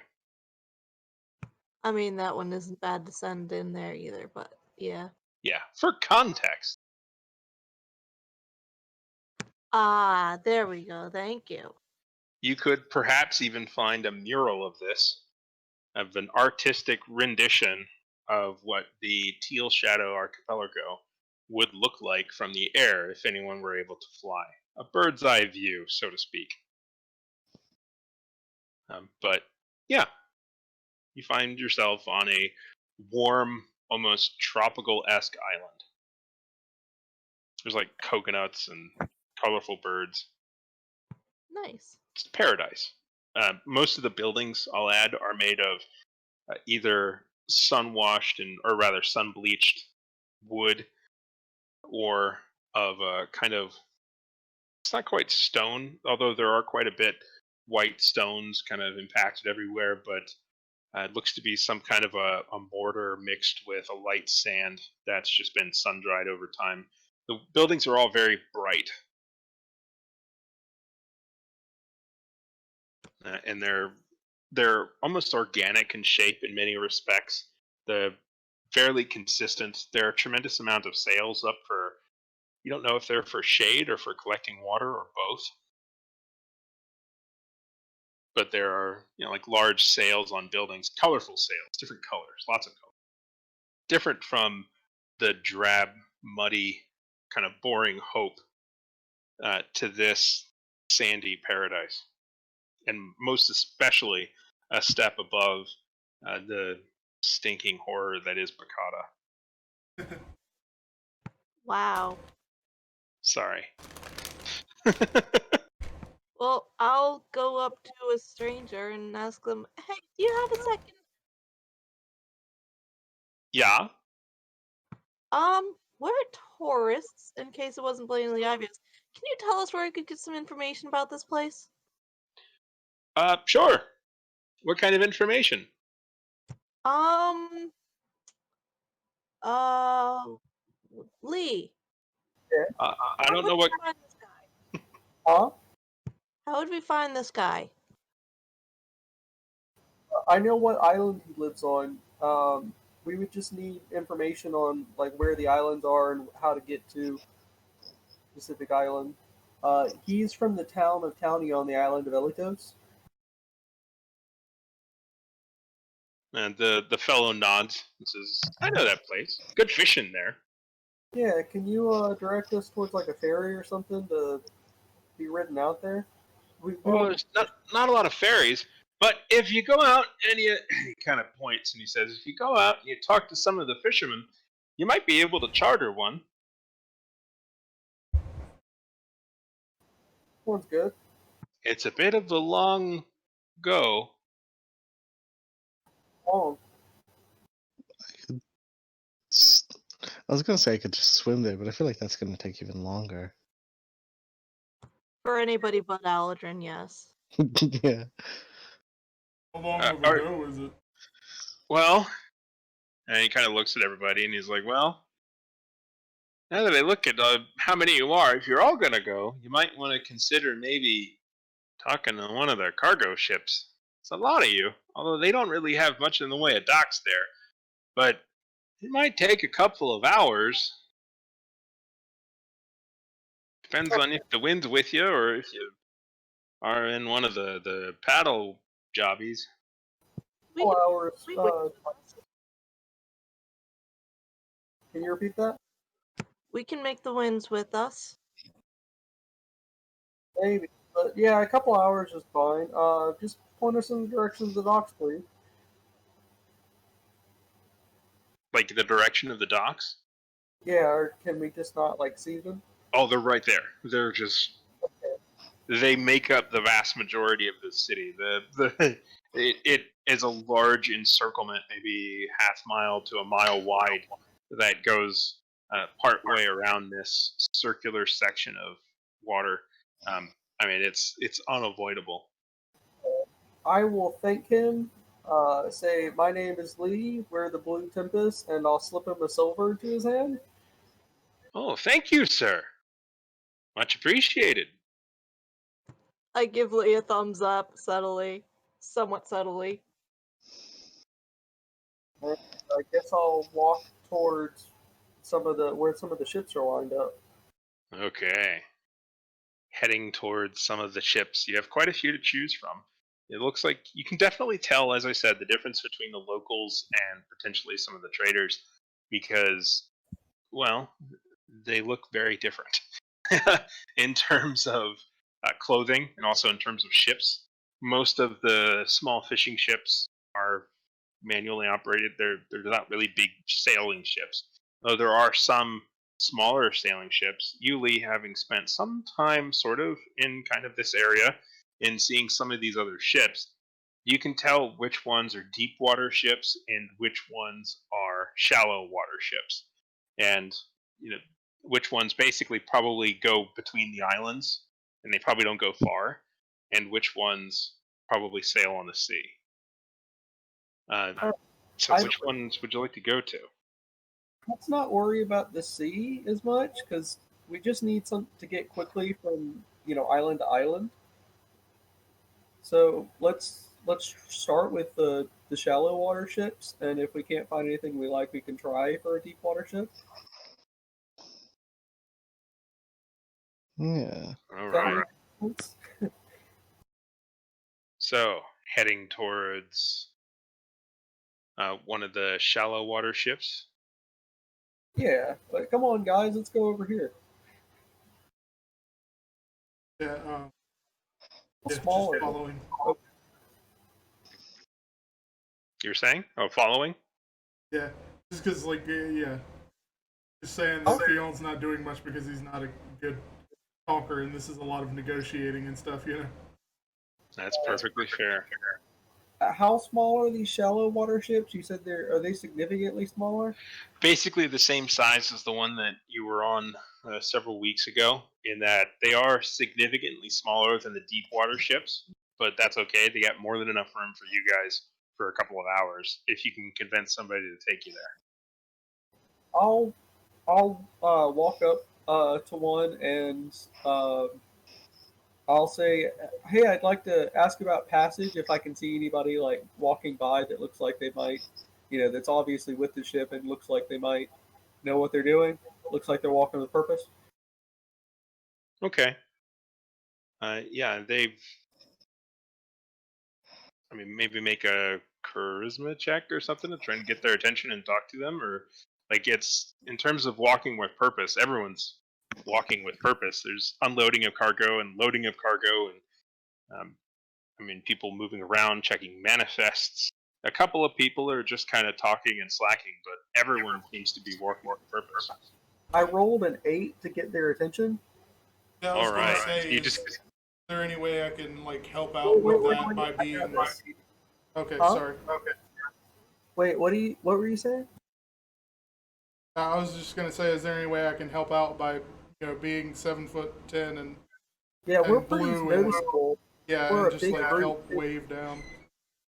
If they don't pay attention to me this first time, like I've got an idea of how to deal with that. But yeah, go you ahead. can get your attention if it's just a matter of kind of shouting out like, hey, look at us. Like, yeah, you can get people's attention. But I rolled an 8. Yeah, What? you've got their attention. You're able to quite quickly interrupt some people. You got their attention. Sounds good. All right. Yeah, I just say, yeah, we're looking for passage to Elitos. Do you know if anybody is heading that way? If we're heading that way, or Yeah, are you guys headed that way, or if not, no? yeah, who is? All right. Anybody here headed to Elitos? We're on the same ship, says the other person. I mean, you're at the docks. Do you know of anybody else? He looks at like the dozens of other ships. Like, are you asking if we know where they're all going? No, I guess not. Can you point me to where the dockmaster is? Somewhere over there. He points towards a warehouse. I'll walk over towards the warehouse then. All right, do you all go over to the warehouse? Or are you just letting Lee go?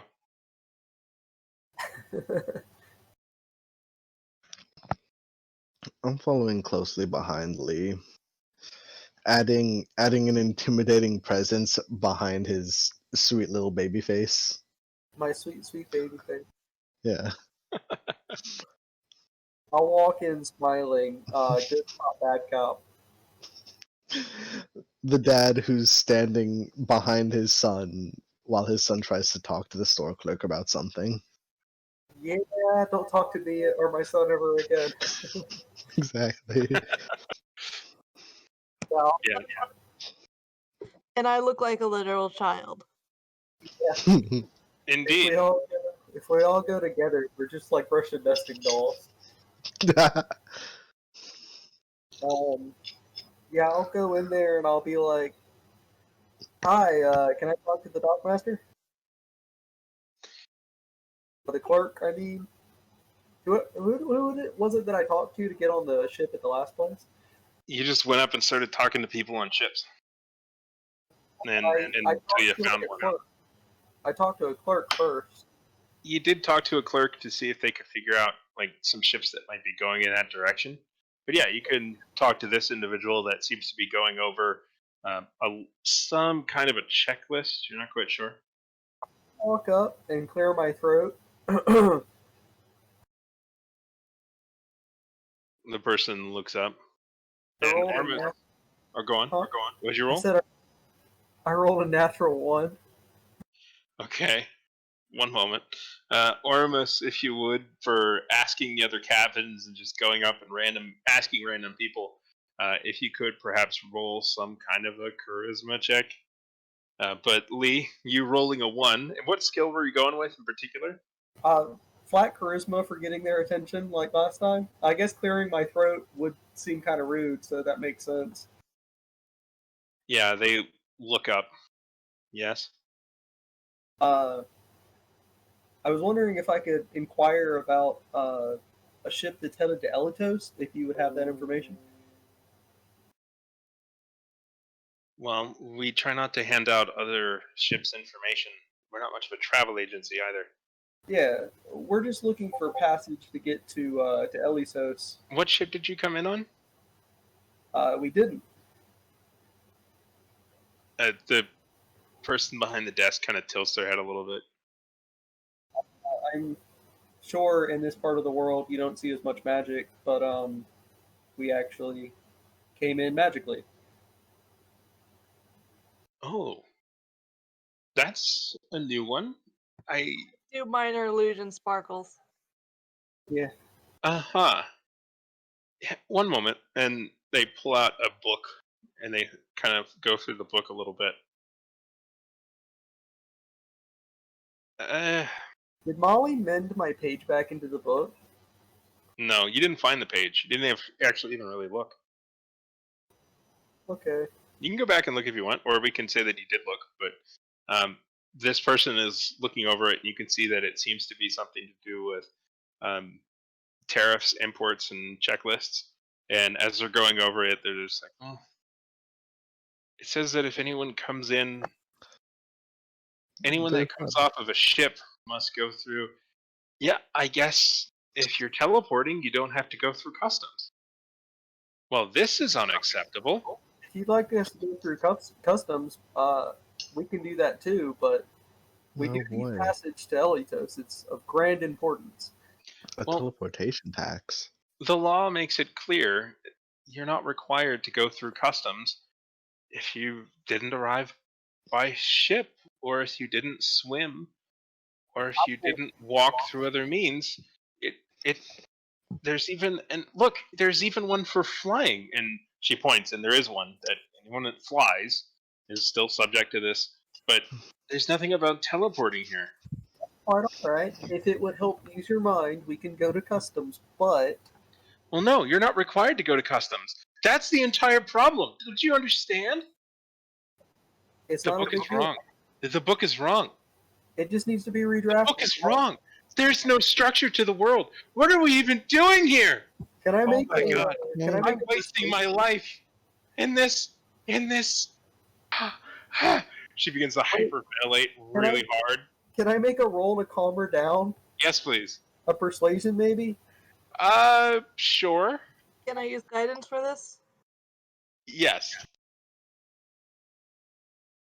Persuasion. I don't know what my plus is to that. I think it's I don't remember. I know I at least have a +3, so it's at least a 20. It could be higher. That's pretty darn good. Let me see how she's doing. Yeah, she... Specifically, what I say is, as a clerk, it's your chance to fix the holes in the system. She calms down a bit, and she nods. I feel like I have a pretty good knowledge here. Yeah, and she says, this is my chance. I can change the book for the better. You can be important, but first, we have stuff to take care of. We have stuff to take care of, and if you want us to go through customs first, which No, Well, you don't have to go well- through customs. That's the entire point. Ooh, she starts. I know Yeah. you'll fix it. You'll fix Mhm, it. Trust me. mhm, I'll put my hand on their shoulder. mhm. You're gonna fix this. Now get us on a ship to Elitos. You are a hero. Where are you trying to go, Elitos? Right. She nods, and she says that, well, it'll be one of the local ships that goes. She calms down a little bit, and she says, "Look, I can't tell you which ships go there because that's private. But maybe if you find a ship that is bringing in a lot of shellfish, they might be going somewhere around there, but I wouldn't know." Can you tell us which ships, off the books may or may not, or may not be carrying lots of shellfish? That would She be shakes her head. No, nothing can go off the books. Then on the books, it's not illegal for you to tell us if they're carrying shellfish, right? Just where they're going. What their cargo is their information. I'm sorry, I can't tell you. All right, that's fair. Can we leave and look for ships that look like they're holding a lot of shellfish?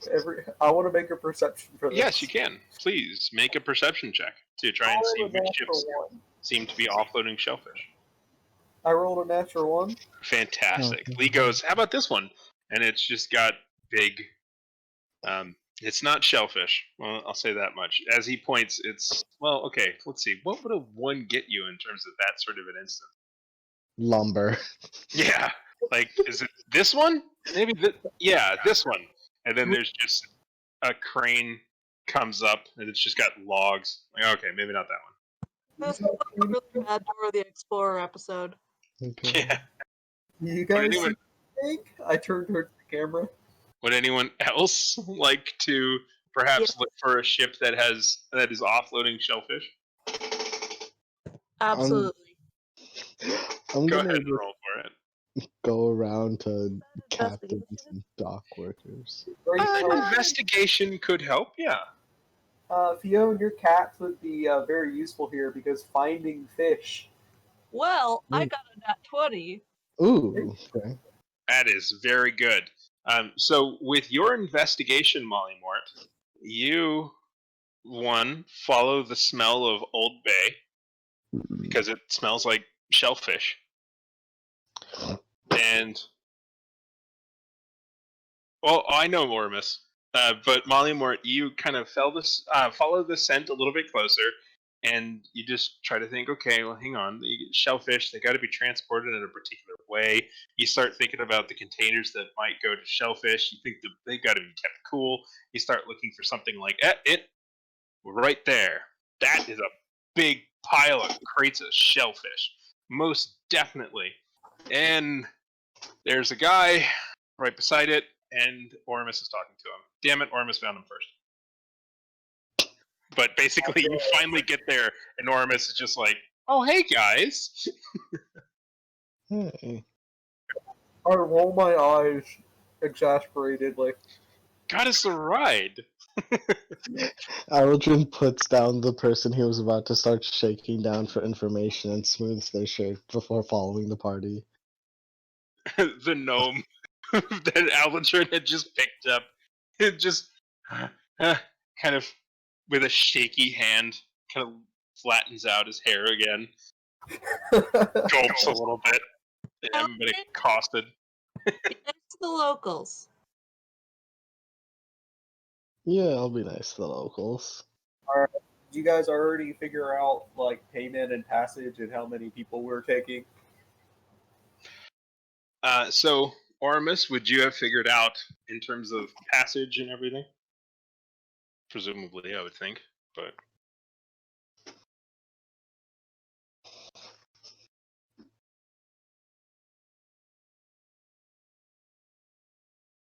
yeah, he would have talked about it. With go ahead and make another persuasion check if you wouldn't mind, Ormus, to see what kind of a deal you get.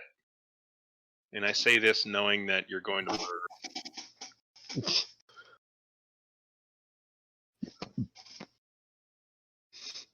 Okay, let's see here. It's I only mean, Fine. a natural 20. Okay. 9. That's almost Discord loves me nearly today. impossible. The guy says that usually it's kind of expansive. I mean, we usually, basically, he says that the usual going rate to hire a ship,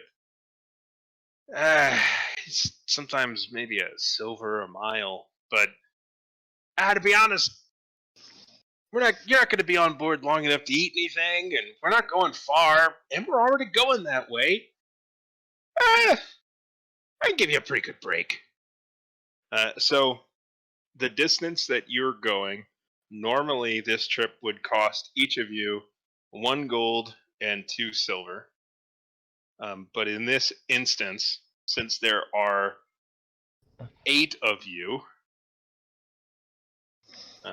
good gravy, why are there 8 of you? They would normally be 9 gold and 6 silver for this particular passage. Heel says he'll do it for an even gold apiece, or basically an even 5 gold. That's a gold apiece for he and his crew. And since they're going that way anyway, as long as you don't get in the way, you know, because Ormus seems like decent enough folk. That's no harm off of his back. Realize with a 29, Ormus, At least someone get there, did so. Ormus isn't his friend, like his best friend. Basically, yeah, Ormus is just like, just totally, just sits right into this guy. This guy is just like, oh man, and when we get back, you're gonna really enjoy meeting my family. It's gonna be fun. Like, they're just like, yeah, it's gonna be great. Oh, and I can't wait to get Kathy's jumble or her gumbo recipe. Sounds fantastic. This guy's wife makes a stew with 7 different types of shellfish.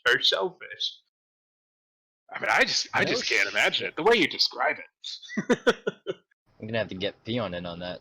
Yeah, Ormus is starting to get a little bit into the cooking, but anyway, that's you're able to secure passage and pay your due. Do you pay ahead, or do you want to pay when you get there? Who's paying the, guy's asking a reasonable price. Anybody have your money? I have the money. I can pay. Okay, so you pay the 5 gold. Sorry, I had a mouthful of candy corn. That's an unfortunate circumstance. Ooh. Yeah. Oh. Hey, I love candy corn. I tease. Well, someone must.